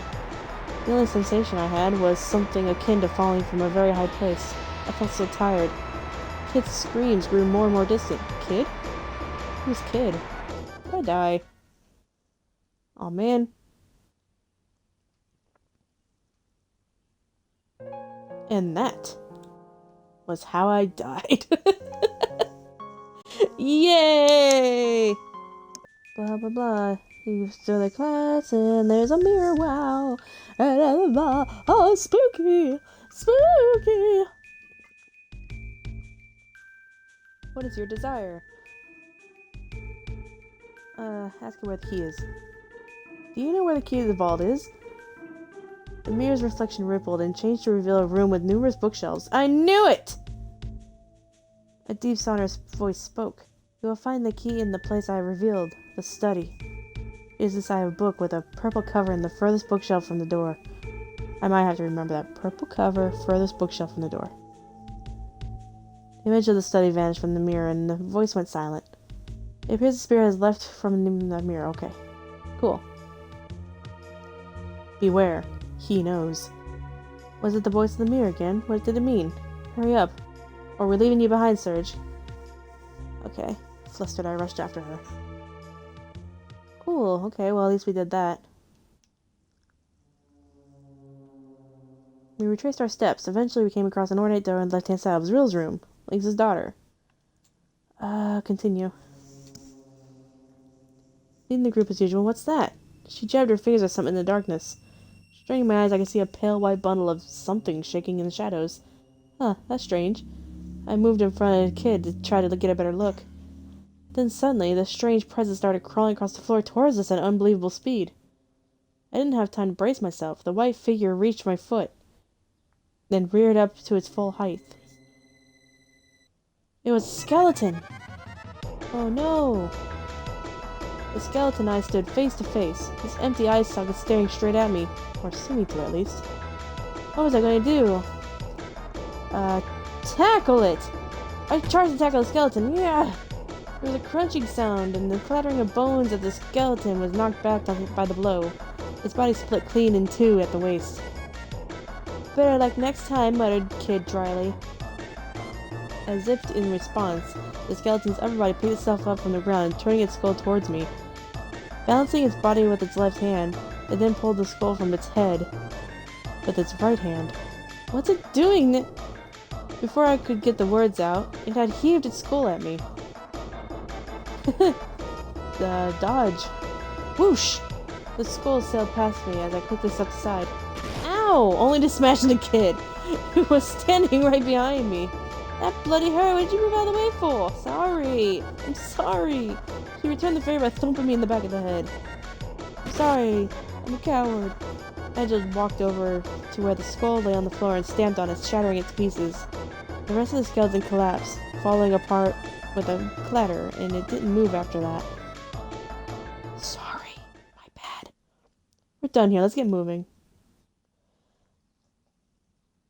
Yeah, I know. I'm dying. Hey, such a drongo after all. Yep. Yay! We continued down the corridor until we reached the intersection. There was a left turn in the corridor leading to some stairs going upward. The atrium? I'm trying to remember now. It's big in here, some kind of hall. Blah, blah, blah. Oh god, no. No! I don't want to be here. I've already done this. Yeah, it's cold. 1 second. 1 second.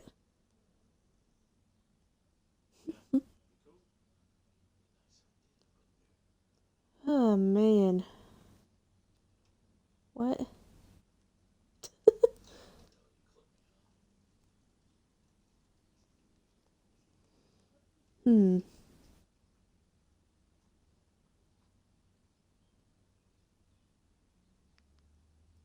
Is there a full map to this? I just want to know the map. Yeah, okay. I'm literally looking up map because I just can't. Okay. Clock tower room. Okay. That's helpful, thank you. Can I save this? Add to photos. I know I'm cheating, but my god, I'm just having trouble. Can't remember nothing. Okay. I have a map. There's actually a map. Okay, so where are we?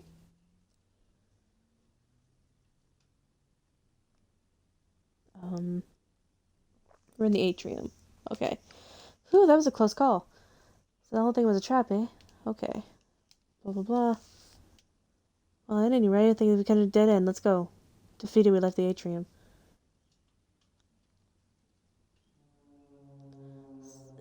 Hello, hello, what do we have here? She pointed aside the entranceway to the hall. Oh, this again. We don't have anything, man. Ted knows when you're lying, I'll bite your hand off. Blah, blah, blah. Stood there for a moment waiting. Nothing. Haha, kid, you're so funny. You're so funny. You're so funny. You get your hand bitten off. Oh my god, girl, you little bitch. Did I say that? Oh, my bad. It's pretty big for a study, with an antique desk dominating the center. Okay. All decorated with paintings and shelves of vases. Alright, let's find this key. Light on her feet as always, Kid moved to the center of the room. Remember to see again, Serge? She was asking me? How am I supposed to remember? Book with a purple cover. Oh my god. Oh my god, you trying to get me for real? In the far... Oh, I think it was supposed to be the one with the purple cover in the furthest bookcase? Alright, let's see. Seem to take my word for it. Kid made for the case in question. Alright, this is the one. Purple cover, aha! This has gotta be it. Kid pulled out the book from the bottom shelf. Magil and I watched as she opened it. The pages were hollowed out, and inside was an old key decorated with strange symbols. Nailed it! Nice one, Serge! Kid snatched the key from inside the book. Right, time to finally get a look at this treasure. Having got where we went, we left the study.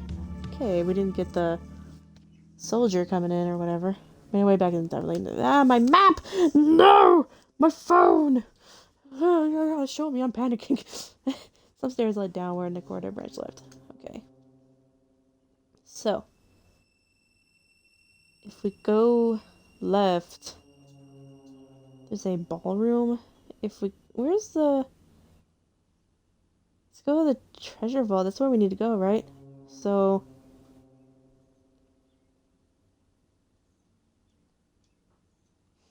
Go right. Darkness fell upon us. Not the ghost again. Ghost, a bugger. That's one.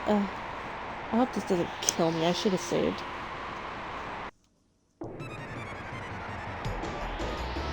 I spotted nobody and tried to slip past the ghost. My eyes met Kid and Magil's, and without a word being exchanged between us, a plan was hatched. They'd both already seen an opening. Magil quickly lobbed the spell at the ghost to distract it, and we slipped away while its attention was elsewhere.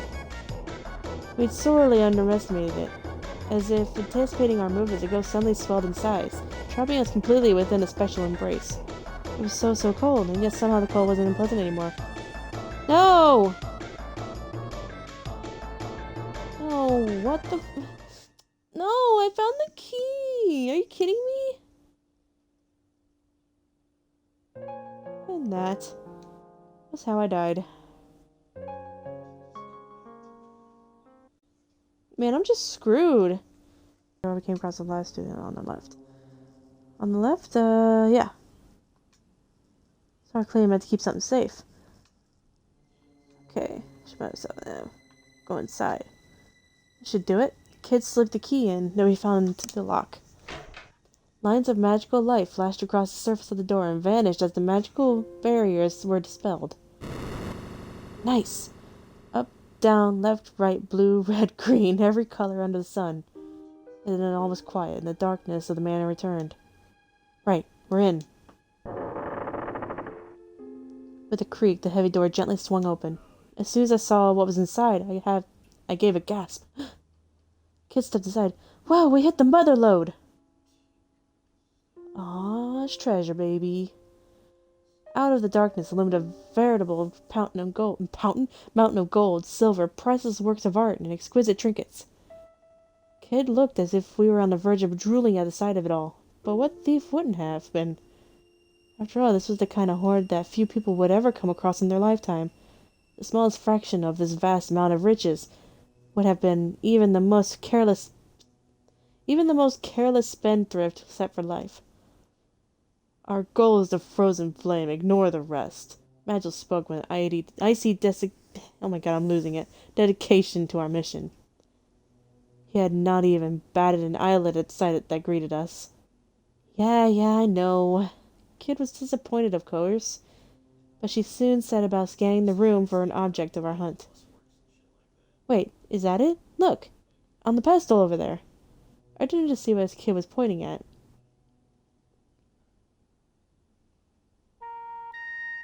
Ooh. There it was. A small yet perfectly formed jewel that gave off a pale red light. A jewel that looked like a flickering fire suspending in time. A frozen flame. Silently, Magil walked toward the pedestal. I called, "Wait, we have to be careful." You're right, this is Lynx we're dealing with. After all, it may very well be trapped. We should be on our guard. Right, we need to be quick about this. But fine, have it your way. Oh, sorry, I read that wrong. We need to be quick about this, but fine, have it your way, grumbled Kid, looking away. I'm losing it. Magil examined the pedestal for a short while, then paused. We were wise to be cautious. Placing his left hand on the base of the pedestal, he muttered an incantation, drawing quick sigils in the air with his right hand. Some glyphs appeared on its smooth surface, and for a moment blazed brightly. There. Now we can proceed. I'm gonna save again. Magil calmly reached out and grabbed hold of the red jewel. Da-da-da-da! Surge and friends obtained the frozen flame. Yay! Whew! We managed to get what we came for without anything horrible happening to us. I breathed a sigh of relief and turned again to Magil. He was staring silently at the jewel in his hands. Magil, we did it! Let's get out of... But before I could finish, the frozen flame crumbled to dust. This flame was a fake. Lynx must be keeping the real one somewhere safe.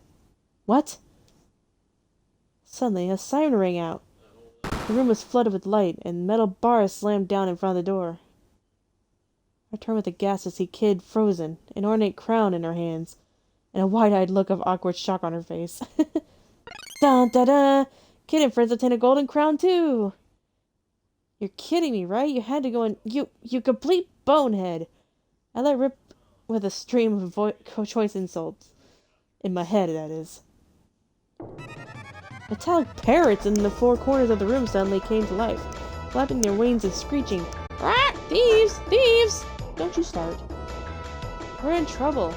These things are going nowhere, said Magil, inspecting the bars covering the door. To look at him, you wouldn't have thought there was anything wrong. Which way? Which way? The parrots, to the vault, the vault!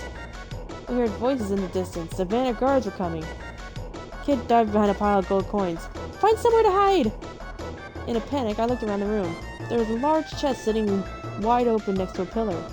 I rushed to empty it out, then plunged in head first and closed the lid. Nice. Captain, there's no sign of anyone here. No sign. Strange. Peculiar. No one has ever escaped before. None ever fled the mousetrap's clutches, none. I gently pushed open the lid of the chest and peeked through the gap. There were 5 goblins wearing suits of armor unlocking the gate and about to make their way inside. One of the goblins looked around the room, jerking his neck as he peered into the shadows. Captain, what if it actually was a mouse this time? Chef was grumbling about mouses the other day, Captain. A mouse? A rodent? A rat? Would a teeny tiny thing like that really have sprung the trap? Replied a stocky, plump-looking goblin, who must have been the captain. He didn't seem convinced. That was when I heard a strange but oddly familiar sound from the corner of the room. Squeak, squeak. It was coming from where Kid was hiding. Startled, the troop of goblins stopped and looked at each other. For a moment, none of them spoke. Eventually, the goblin captain rubbed his chin through his jowls and offered his thought. Mouses? I'm sure Chef was complaining about cats. Meow, meow, that voice said again. Again, silence. The goblins only looked at each other. Funny you should say that, Captain. The way I heard it, it wasn't mouses or cats, it was a heckran. An awkward silence followed. In my mind's eye, I could see Kid racking her brain to work out what a heckran was. I smell a rat, by which I mean a thief. Following the captain's lead, the guards reached for their weapons, and then... Heck! Heck, heck, heck, heck, heck, heck, heck, heck, heck, heck, ran, heck, ran! Listen, it really is a heckran. By heck, that proves it. The goblin guards grinned and nodded at each other. Cheeky little devils surprised me there. Let's get out of here, boys. The goblins filed out the vault. I breathed a sigh of relief. And then they came charging back in again with a mighty roar. There's no such thing as Hackrans! What, you sneaky little buggers, roared Kid, leaping out from behind a pile of gold coins. Just shut up, Kid. You're one to talk, thief! Brandishing their weapons menacingly, the goblins moved slowly towards, forcing Kid into a corner. I quietly eased open the lid to the coffer. Of the coffer? Coffin? And slipped out. Can't leave you anywhere, can I? I muttered to myself. I knew Kid could handle herself, but I didn't fancy her odds against a whole troop of heavily armed goblins. For a moment I wasn't sure what to do, but then I made up my mind. I have to save Kid. Right, I have to save Had to save Kid! There was no way I was going to abandon a friend in need. Even if I meant facing off against a group of 5 goblin guards. I'd find a way to come out on top, I hoped. I drew the knife from my belt and leapt into the middle of the room. Hey, snot for brainses! Over here! The goblins all turned and looked at me at the same time. 10 beady, cruel little eyes were staring daggers at me. Fool, in a hurry to die, are we? I gulped and wondered if making a run for it might have been the better plan of action after all. Ah, humans are so stupid! The goblin captain chuckled and licked his teeth. Yep, this one's got a death wish, all right. Why else would he be so stupid as to come after Lord Lynx's treasure? Ah, that's a first, being called dumb by a bloody goblin. Oh, sorry, that was a Kid, apparently. Ah, that's a first, being called dumb by a bloody goblin. Try acting tough when you're crying your mom later. Judging by Kid's response, she wasn't feeling massively threatened. And you tell her it was Kid who kicked your teeth in. And you tell her it was Kid who kicked teeth in. So you're Kid, are you? The sneaky little slippery little thief we've heard so much about. The goblin narrowed his eyes. Lord Lynx will be thanking me from now until my retirement when I bring him your head on a silver platter. The goblin captain pulled his morning star from his waist and started swinging. You don't know who you're messing with. Oh my god, I don't know who's talking. You don't know who you're messing with. We ain't no ordinary goblins, sweetheart. We're Lord Lynx's elite guard. The goblins that gobble other goblins. That's right, the Gob Squad. Oh, quit shooting your mouth off and let me stick a boot in it. And with that, Kid launched into a lightning-fast spinning kick. Her boot connected with the side of Goblin's head with a crack, sending the creature tumbling to the ground. Get him, lads! The boy looks scrawny. Start with him. The goblin captain spun the heavy metal ball of his morning star in the air. Glorious Gob Strike! Aye, aye! The goblins charged across the room in response to their captain's command. Gob Strike incoming. The goblin rushed towards me. Harry? I wasn't going to make it. The morning star switched sideways through the air. I twisted my body to evade it. Only for my torso to erupt in pain. No! Before I knew it, I was rolling across the floor in agony. Surge, get up! Spurred on by Kid's scream, I staggered to my feet, clutching my side. I couldn't let it end like this. Another gun flew down from overhead. Bombs away! With a growl, it sent a morning star swinging above. I jumped up for a counterattack. I was better off attacking than trying for a clumsy jaw. I tackled the goblin head on. Literally, I smashed my skull into the goblin's fist as hard as I could. A shock ran through my neck and shoulders like I'd been brained with a hammer. But it was worth it. Teeth and spittle flew left and right as the great ugly brute rolled stunned across the floor. A blazing pain seared through my mind and I fell to my knees. I was finished. No, a red haze dripped down. Oh man. And that was how I died. God damn. Humans are so baka human baka Gaia. Kick your teeth in. Oh Lord Lynx, get in my belly. Did you freaking just attack me already? God, reading is a lot of reading. Quit shooting your mouth off and stick a boot in it. I wish I was as cool as Kid. Glorious God Strike. God Strike incoming. Dodge the attack. I switched dodge.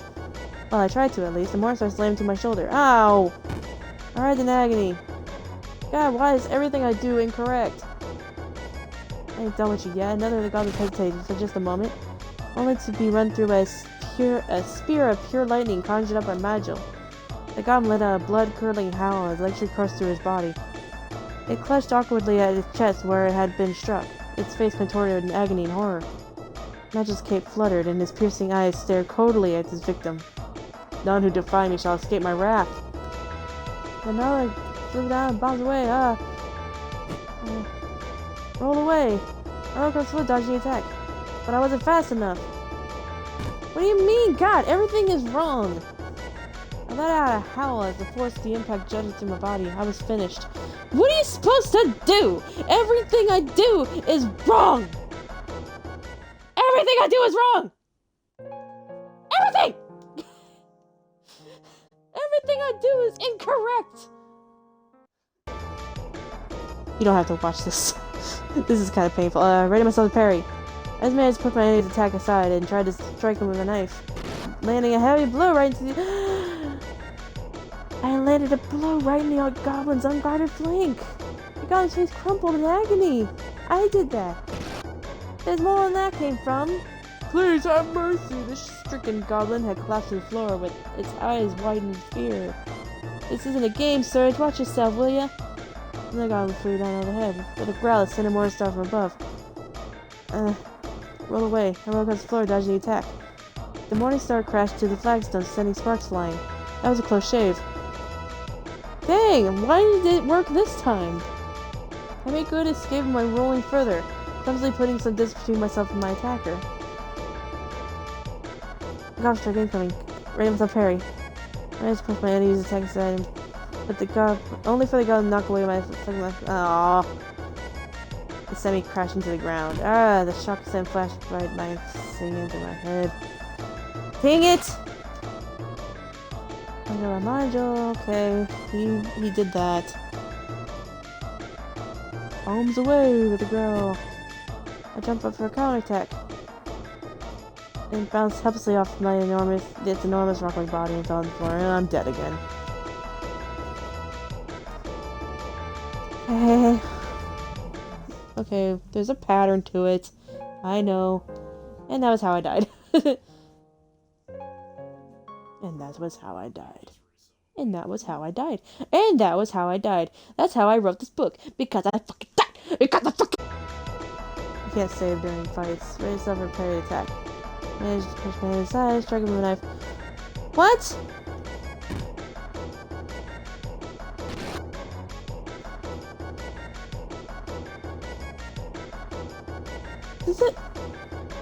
Does it only work sometimes? Like... Go away. It's random, isn't it? Oh my god. Half strike incoming, parry. Push me to the side, and then I mean, a heavy blow right in the flank, yay. Magil conjured up a black wind which surged forth like a shearing tempest. How does a human know a spell like that? Who are you? The goblin was quickly silenced by the rushing winds tore through it, and it collapsed to the floor with a final shriek. Magil looked down at his victim, his expression unchanged. Another goblin flew down from overhead. Bombs away! Counterattack. No, literally, I smashed my skull as hard as I could. That's good, right? It was worth it. I blazed it, I was finished. No, that killed me. I tackled it so hard, I fucking died. God damn. I need to go to the bathroom again. I'm drinking so much water. I'm thinking this fight is just random. I almost want to start over again, because I went and used the old lady to heal, and I don't know if I could do that again.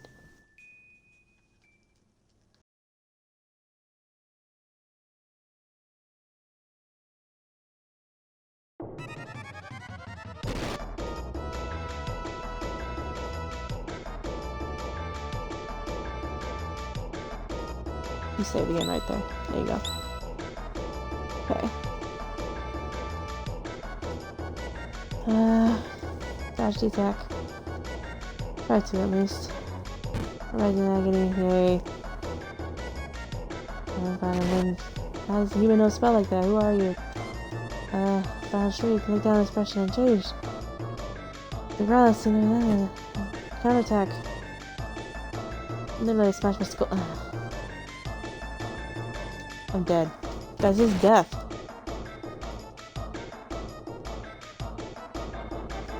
I'm not dead? You did it again. You did the thing. Parry the attack. Many heavy blows and now flanked. Yay, another goblin hesitated for just a moment and run through the spear of pure lightning, guys, on Magil. Do work, Magil. Now what to find me? Long live Lord Lynx, glory to the Gobsgob! It's fine when the goblin collapsed. That was the last of them. We made it! How? Oh my god, that sucked. Huh, piece of cake, said Kid, putting a brave face on things as she wiped the sweat from her brow. And she stopped and looked at me. Surge. What are you thinking, you great Jongo? Getting the goblins to come after you like that. You really didn't have to, you know. Kid gazed softly at me, her blue eyes like the cool glow of the moon. She seemed to be trembling slightly. She looked down on the ground, hiding her face. Thanks. I'll never forget what happened tonight. Even if we go our separate ways, even if we never meet again. Never. And then Magic stepped in. Save the chatter for later. We can't waste any more time here. The frozen flame must be somewhere else in the matter. Alright, mate. Thanks for stating the obvious. It's not my bloody fault that Lynx has to make things so bloody difficult for everyone. Kid spun on her heel and made a sulky about face for the door. I'm gonna save her right now. Right now. Suddenly her attention returned to the pile of defeated goblins. This bunch of drongos said they're Lynx's elite guard, right? Bet they've got some nice loot on him. With that, she started unceremoniously rummaging through the fallen captain's pockets. She was like a hyena sniffing for scraps. Hello, hello, what's this?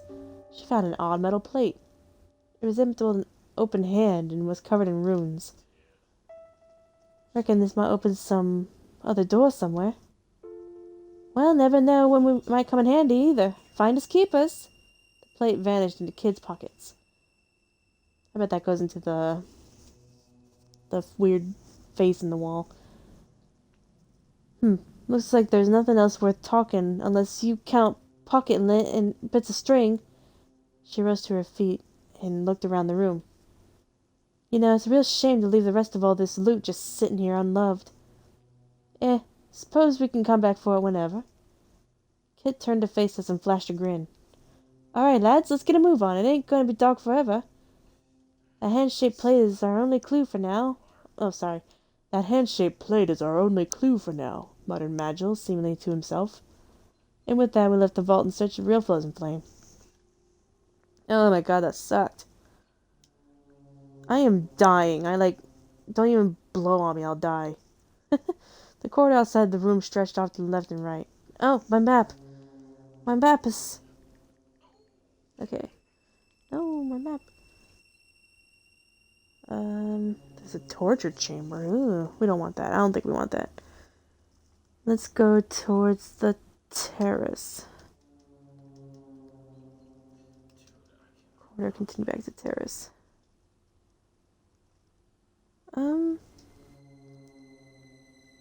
What's the door on the left? Clock room? Nah. Oh, that's the clock tower. Continue on. After a short walk down the corridor, the terrace came out. Oops. Go on the terrace. I think we could talk to our friends. We returned to the quiet terrace overlooking the garden. And then... talk to Kid. Blimey, Serge, you're a dark horse, ain't ya? You really had me thinking you were just a winged sook. There was a mischievous glint in Kid's eyes as she rewarded me with a few words of praise. At least I thought I caught one. Heh, you ain't seen nothing yet. We should go back inside. We're not here for fun. Talk to Majo. Are you alright, Serge? You're looking rather pale. That wasn't half of it. I was hurting all over and felt dizzy. I wasn't going to be in a fit state to fight if we happened to run into any more enemies. Right, dust yourself off and let's get moving. We've got work to do, said Kid. Yeah, so I'm dying. I know. I am not in a great shape. I'm a map. Let's see. Go left. That passes our passage. Okay.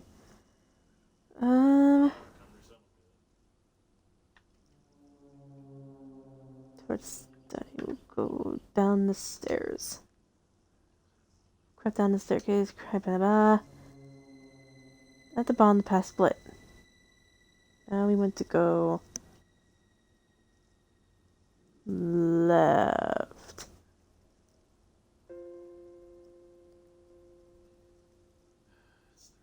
Second hall. Okay. Oh no, I didn't want to be in here. Why did it skip the mouth of truth? What the heck? Maybe I went the wrong way. Oh, that's cold. It's a dang fish. Something caused... Hello, hello, what do we have here? Yeah, this is what I wanted. I guess you have to go there first. The sculpture's eyes seem to gleam with life. An enchanted statue doesn't tell me you're lying, blah blah blah. Yes, we talked to this dude. Huh, nothing. It's Santa! It's Santa Claus! He bit me. Charlie bit me! Okay. Yeah, give it to the guy who's dying. A hand-shaped plate. I took the hand-shaped plate that we found.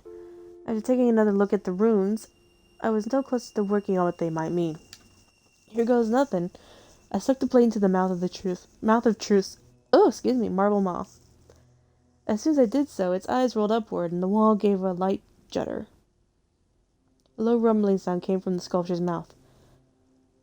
This, indeed, is the ultimate truth of the universe. Did you hear something? Yeah. I watched the mouth of truth in confusion. Its great marble tongue lolled out, almost like a snake.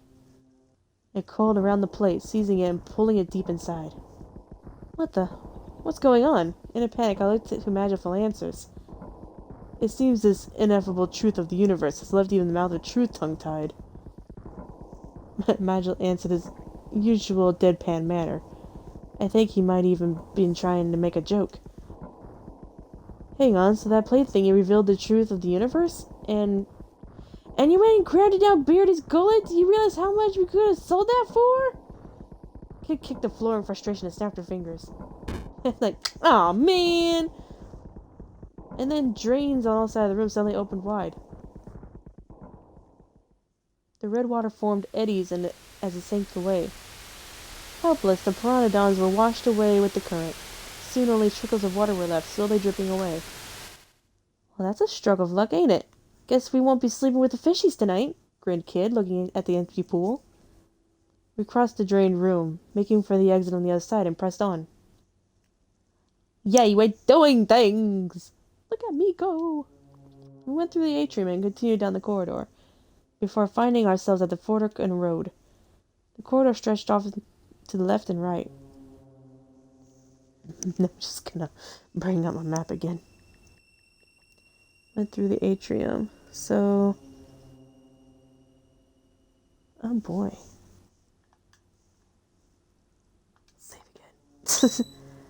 Let's go to... it doesn't really matter. Let's go right. We continued down the dark, dank corridor until some stairs leading downward finally came into view. Go down the stairs. Slowly we crept down the staircase, descending deeper into the shadows as we went. At the bottom we found ourselves at another intersection. Go right. We followed the corridor for a while, before coming across a small door. Get a whiff of that. There's something smells good, whispered Kid, sniffing the air. Go inside. We opened the door. Blimey, this is a small kitchen. Must be for the servants, commented Magil. I scanned our surroundings. A basin for washing dishes, cooking utensils, some food made ready for tomorrow, and a mousetrap. It looked like any other commoner's kitchen. Kid walked over to a large pot filled with food and peered inside. Looks like tomorrow's lunch. Want to try some, Serge? I was feeling hungry, sure. It might heal me. Timidly, I peered into the pot.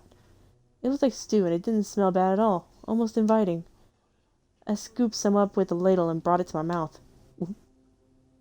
It was delicious. This stuff's delicious. You should grab a bowl, Kid. I urged between bites. Kid was looking at me again, staring at me intently, in fact, like she was searching for something. Well, you ain't going green or nothing. Guess it's safe. All right, let's have a try. She licked her lips with anticipation and swiped my spoon right out of my hand. Fancy a taste, Madge? No. Kid grabbed a bowl from nearby and began spooning some more. I did the same. We ate our fill. Yay! I'm healed! The stew was still warm, and it felt as though the magic of fresh home cooking was easing my wounds somewhat. Suddenly a low voice rang out. You there, the young man with the braid. Kid froze. Oi, who you calling a bloke? Kid barked angrily in the direction the voice was coming from. A mouse was looking at us with eyes like saucers from the inside of the mousetrap hanging from the wall in the corner of the room. Oh, I am sorry. You're a young lady, I see. The mouse bowed its head in apology. Please, kind young lady, you must hear me out. The mouse put its paws together and stared pleadingly at Kid. I left the nest to find food for my mother, but as you can see, I managed to get myself caught in a trap. If you leave me here, I will surely be eaten by goblins. Kid eyed the little creature suspiciously. Eaten by goblins? Wait, that's stew! Putting two and two together, Kid ran for the sink. I beg of you, please free me from this trap. My mother is sick, and she'll be terribly worried about what has become of me. The mouse was clearly begging for its life, but there was also an odd little glint in its eye. Meanwhile, Kid was at the sink. I'm gonna save again. I'm gonna save a lot. I'm never gonna get that taste out of my mouth. I'll be buggered if I'm hanging around here any longer. I mean, it tasted fine.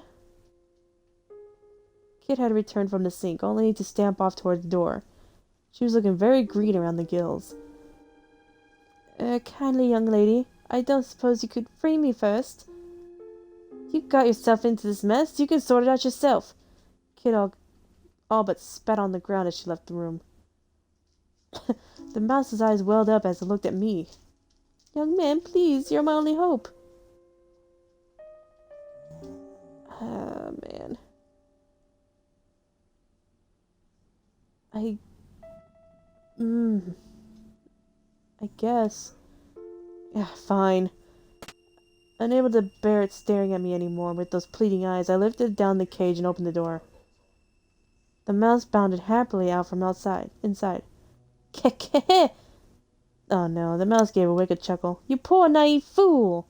Suddenly, its body began to balloon massively in size. No, oi, Surge! What are you doing? It stopped in horror the moment she opened the door. Bugger me, a griffin! What?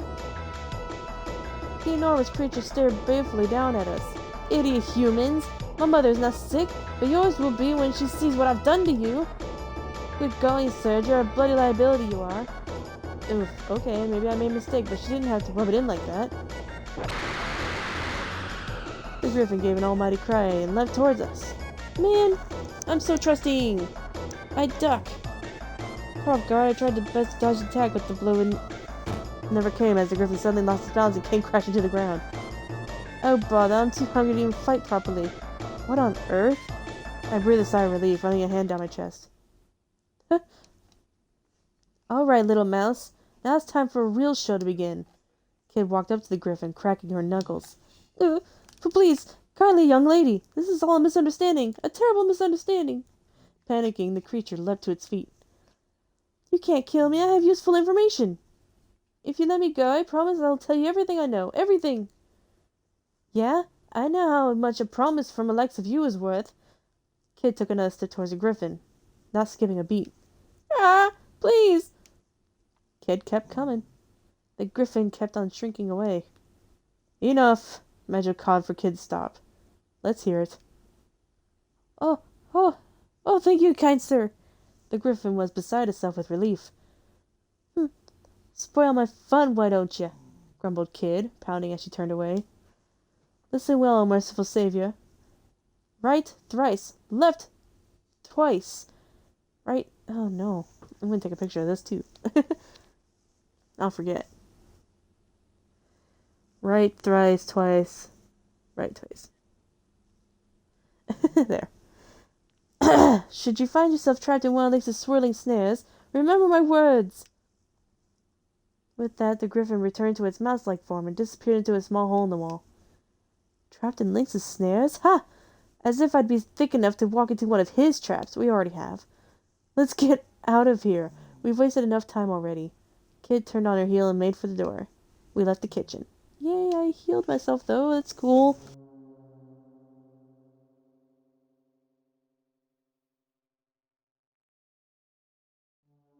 Leaving the room behind us, we took a right straight down the corridor. We followed it. The intersection, okay. Let's save again. That turned out alright. We pressed on. We continued on down the corridor until we ended at a large door covered in scratches and odd marks. Above the door was a wooden plate. It bore the legend "Guard Room" in elaborate calligraphy. Well, guards are one thing we definitely don't need right now. Come on, let's go. Let's do one. With Kid around, who knew what kind of mess we were about to get into? Maybe, but with Surge around, who knows what kind of traps we're about to walk into? What a trusting relationship we enjoyed. Hey, you're making me make all the decisions here. Let us turn back for now. We made our way back through the corridor. Left and we went to the corridor. Okay. Came to an intersection. Go right. Past the suit ended at the foot of some stairs. With Kid taking the lead, we started to climb the narrow staircase. When we reached the top, we found ourselves at the end of the long, straight corridor. We continued on. We followed the corridor, eventually reaching a fork on the path.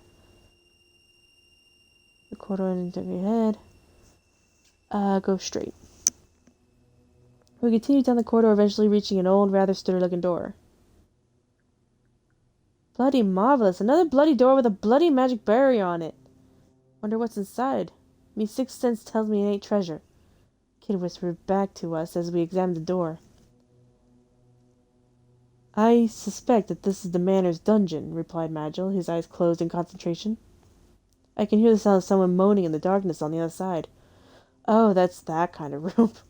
But there is nothing we can do, and thus it is of little concern of us now. Let us turn back. With no way of getting through the door, we retracted our steps down the corridor. After making our way downtown, walking fast, faces past and we're homebound, the path to the right would take us back to the atrium with the fountain. Well, according to my handy-dandy map here, once I bring it back up. Atrium,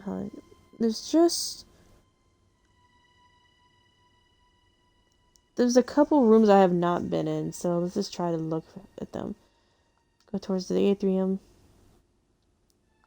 Okay, we pressed on the entrance, the atrium came into view.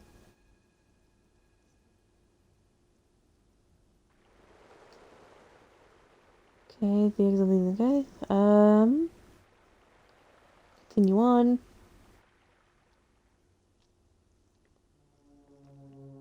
Okay, fork in the path.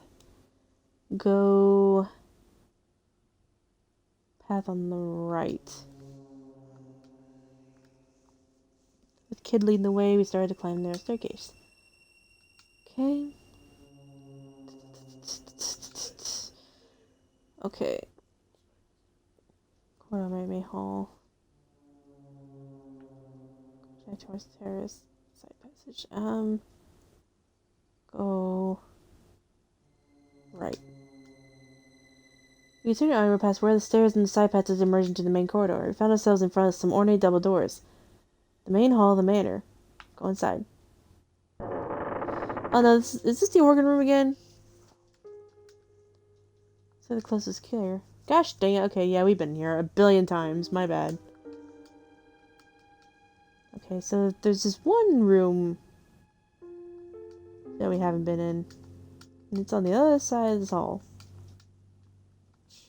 Cool.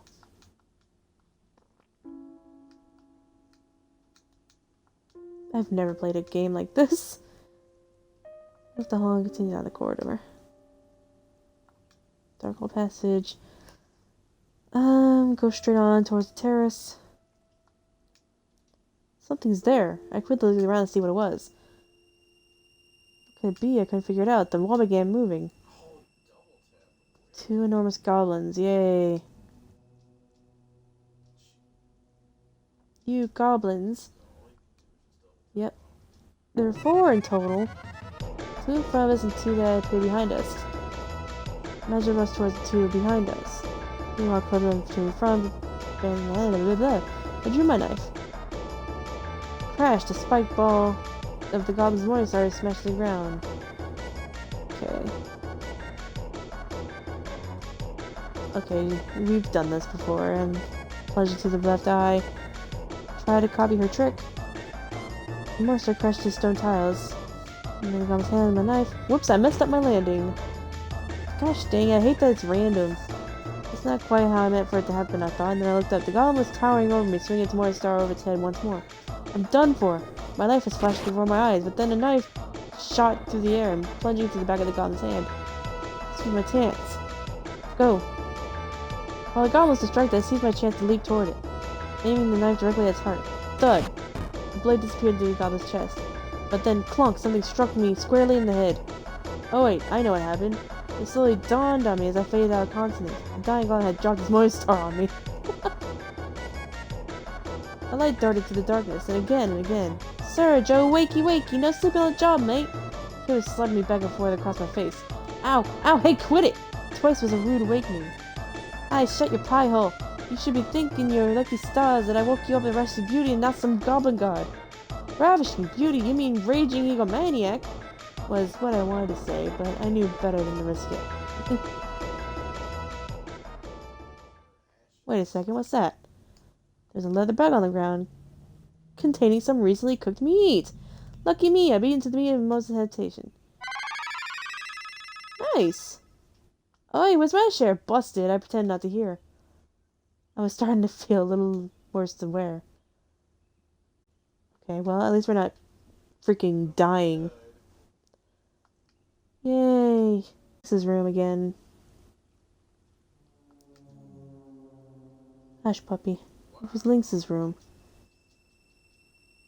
Go inside. Kid opened the door and slid inside.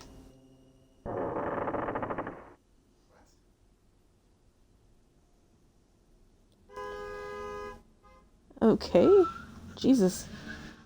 Stupid people outside. This is where you've been hiding, Lynx, yelled Kid as she barged into the room. What? Is Lynx here? I followed after her, panicking. I looked around to see. No one else but us. Where is he? He was just standing there, clearly not in any danger at all. It was a joke, idiot. Oh. All the strength drained from my body. Thought I was serious, did ya? Chuckled Kid, trying not to laugh too hard. Ah, I bet you we're living the easy life rather than trepsing round me after me, eh? Your face. I read that right. I ignored her and walked over to the mirror draped in red silk cloth. Can I ask you a question again? Hi there, sorry about all the noise. The statue of Venus in the mirror giggled back at me. That's quite all right, Serge. What is your desire? Came her husky alto. Nothing much, just thought I'd check up on you since I was here. You mustn't say such things. Your friends will become envious, she giggled mischievously. You what? Said Kid, her voice completely flat. You what? And why would I be envious? Please, there's no need to be upset. I have a gift for you. Oh yeah? Yes, well, one might call it that. You see, I thought you might be interested to see what it's like inside the mirror. Wait, so you invite us to the realm of mirrors? Kid's interest was suddenly piqued. It won't take up much of your time. Come, Kid, step inside. The surface of the mirror rippled like water. Kid reached out her hand toward the glass, then hesitated. She deliberated for a moment before finally pulling it back. You go first, Serge. You're her favorite. Are you sure? Kid nodded, and filled with excitement, I pressed my hands on the mirror. Fool. The surface was like cool water on my fingertips. No, Serge, you mustn't. You're a little late, bud. Suddenly cracks formed in the glass. I gasped. What's happening? The statue in the mirror was weeping. I wish you weren't so trusting. You forget that I serve Lynx. What? I blurted out. I meant to trap you and your friends. The cracks in the mirror grew bigger, splintering off into more and smaller cracks. And that is not all. I foresaw your coming long ago and warned Lynx of it. But why? You were imprisoned here by Lynx, weren't you? Sighed Magil. The statue of Venus nodded mournfully. Man, I'm getting tired from all this reading. He sealed the path to mirrors beyond, preventing me from leaving the manor. Were someone to shatter all the mirrors within the manor's walls, I would be doomed. I would vanish, separated from my siblings forever. Eventually, the statue raised its head. But I cannot stand to be at his mercy any more. The cracks deepened further, and shards of glass began to fall to the floor. Stop! I can't let you do this, I yelled, grabbing the mirror's frame with both hands. This is what I want. Lynx will not suffer me to live after betraying him, said the image in the mirror, looking at me. But why are you trying to help us? Will that be your final question, Serge? Something in its voice felt like the trace of a smile. Very well. The truth is, But just then, the mirror finally split from top to bottom. The image's lips moved gently, but no words came.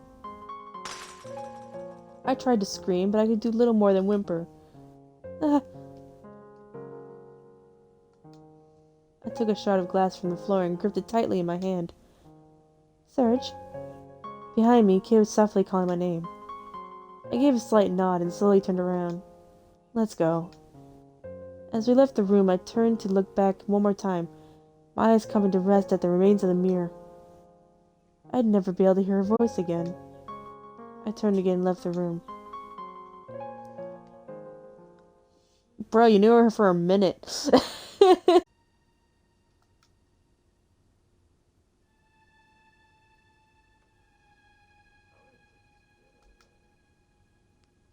Okay, so this is different. Okay.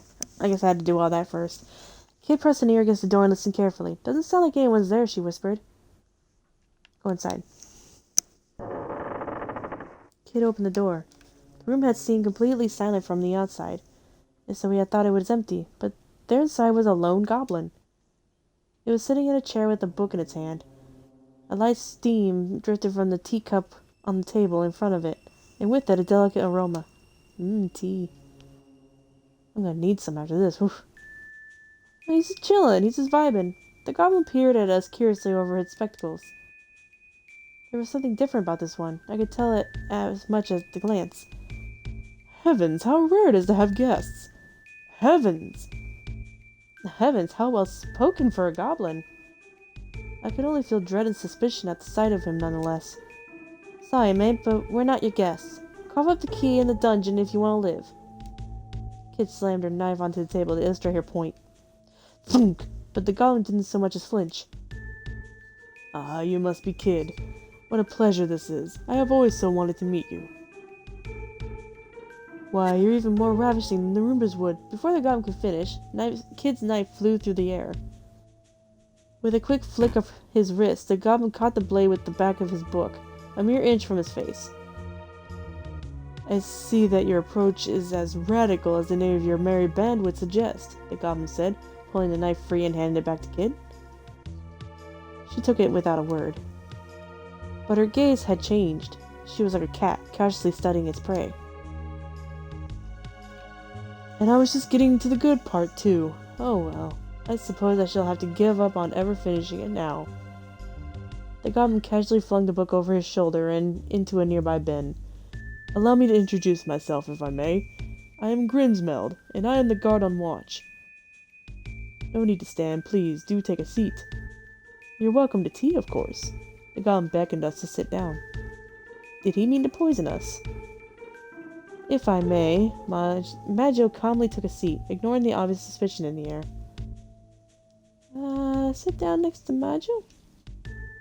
I decided to trust Maggio's instincts, and took a seat next to him. He had some kind of plan in mind, I was sure of it. Kid didn't look like she'd be pulling up a chair anytime soon.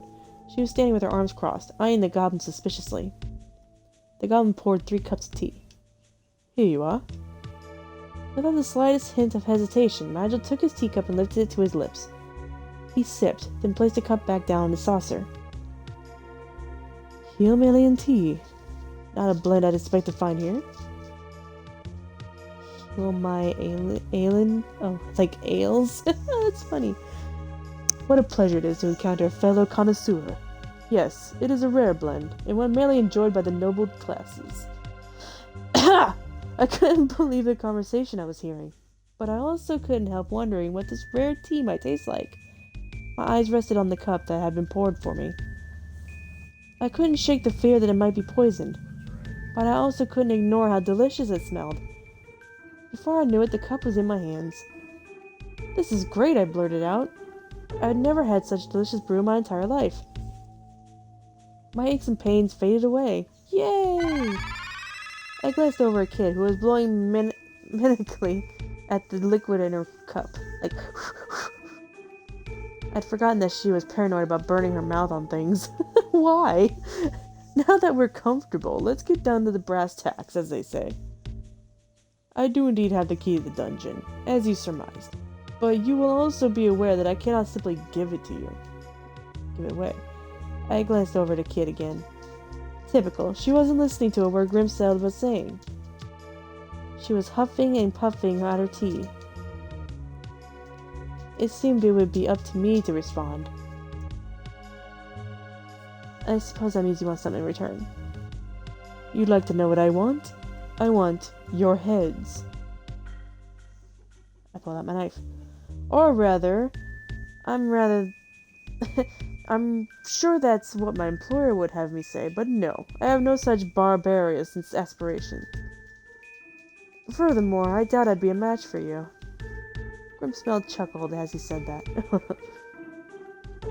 What I live for is the joy of conversation, which I fear my compatriots are ill-equipped to supply. Perhaps you have 1 or 2 ripping yarns to share? Grinning, he added, I'm sure notorious thieves such as yourselves must have more than a few thrilling tales up your sleeves. So he wanted to hear a story. That seemed more than fair price to pay for a key. I closed my eyes and thought. I know just a story. How did it begin? One night, a young girl was walking alone in the forest, and then she was searching for a golden sunflower, the only way to cure him. She was hunting for boneflower. Then she walked along the sunflower, was nowhere to be found. The poor girl went without food for 3 days and 3 nights. Yeah. The fragments I remember seemed about right. There was only one way the story could end. I took a breath and began my tale. One night, a young girl was walking alone in the forest. She was searching for a golden sunflower, the only way to cure her sick mother's illness. The poor girl went without food for 3 days and 3 nights. And then, in her moment of darkest despair, she saw a brilliant light. It was none other than the golden sunflower she sought. The young girl gratefully pocketed the sunflower seeds. This will surely save my mother, she thought. But it was all a dream. With a smile on her face, the girl drifted off and dreamed furthermore. That was beautiful, murmured Kid. Oh, God! That was beautiful, murmured Kid, wiping a tear from her eye. Grimsmeld frowned. Not quite what I expected, and not the most riveting of tales, but I suppose it will do.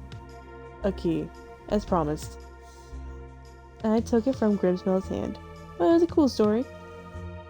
Something didn't seem right, though. Was he really going to give it up that easily? And was it really alright to trust such a strange goblin? Grimsmeld seemed to notice my suspicion. He leaned back in his chair, looking at the ceiling. When I was a young tyro, a braver, stupider goblin, I once served General Viper, who was the lord of this manor until his betrayal by Lord Lynx. Despite my boorishness, Lady Riddle always saw something in me worthy of praise. Wait, Riddle? What's Lynx's adopted daughter got to do with anything? Oh, you didn't know? Riddle's real father was none other than General Viper himself. What? Yeah, okay. Lord Lynx spared Lady Riddle's life, so as to not snuff out that of the frozen flame. It's an uncanny stone, you see. Has a life of its own, and some kind of spiritual bond with Lady Riddle.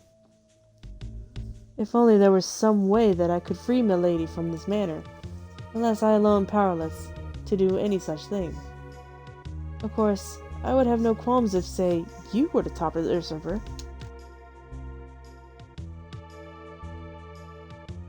I'm getting comfortable.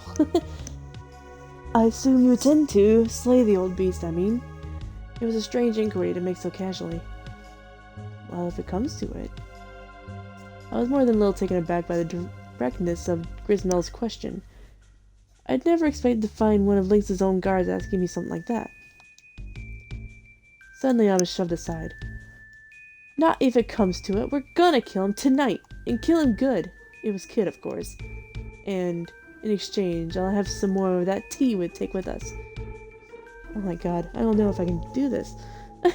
My throat is killing me. I'm talking so much. Whew. I'm gonna have to stop here. Come back to this later. Yeah. Sorry, I wanted to do this in one sitting, but my throat hurts. I'll come back to this later. There's probably not even that much left, but oh my god, I can't read anymore. I'm done, yo. I'm hungry. Alright, I'll come back to this later. Thank you. I'll see you noodles later. Ta-ta for now.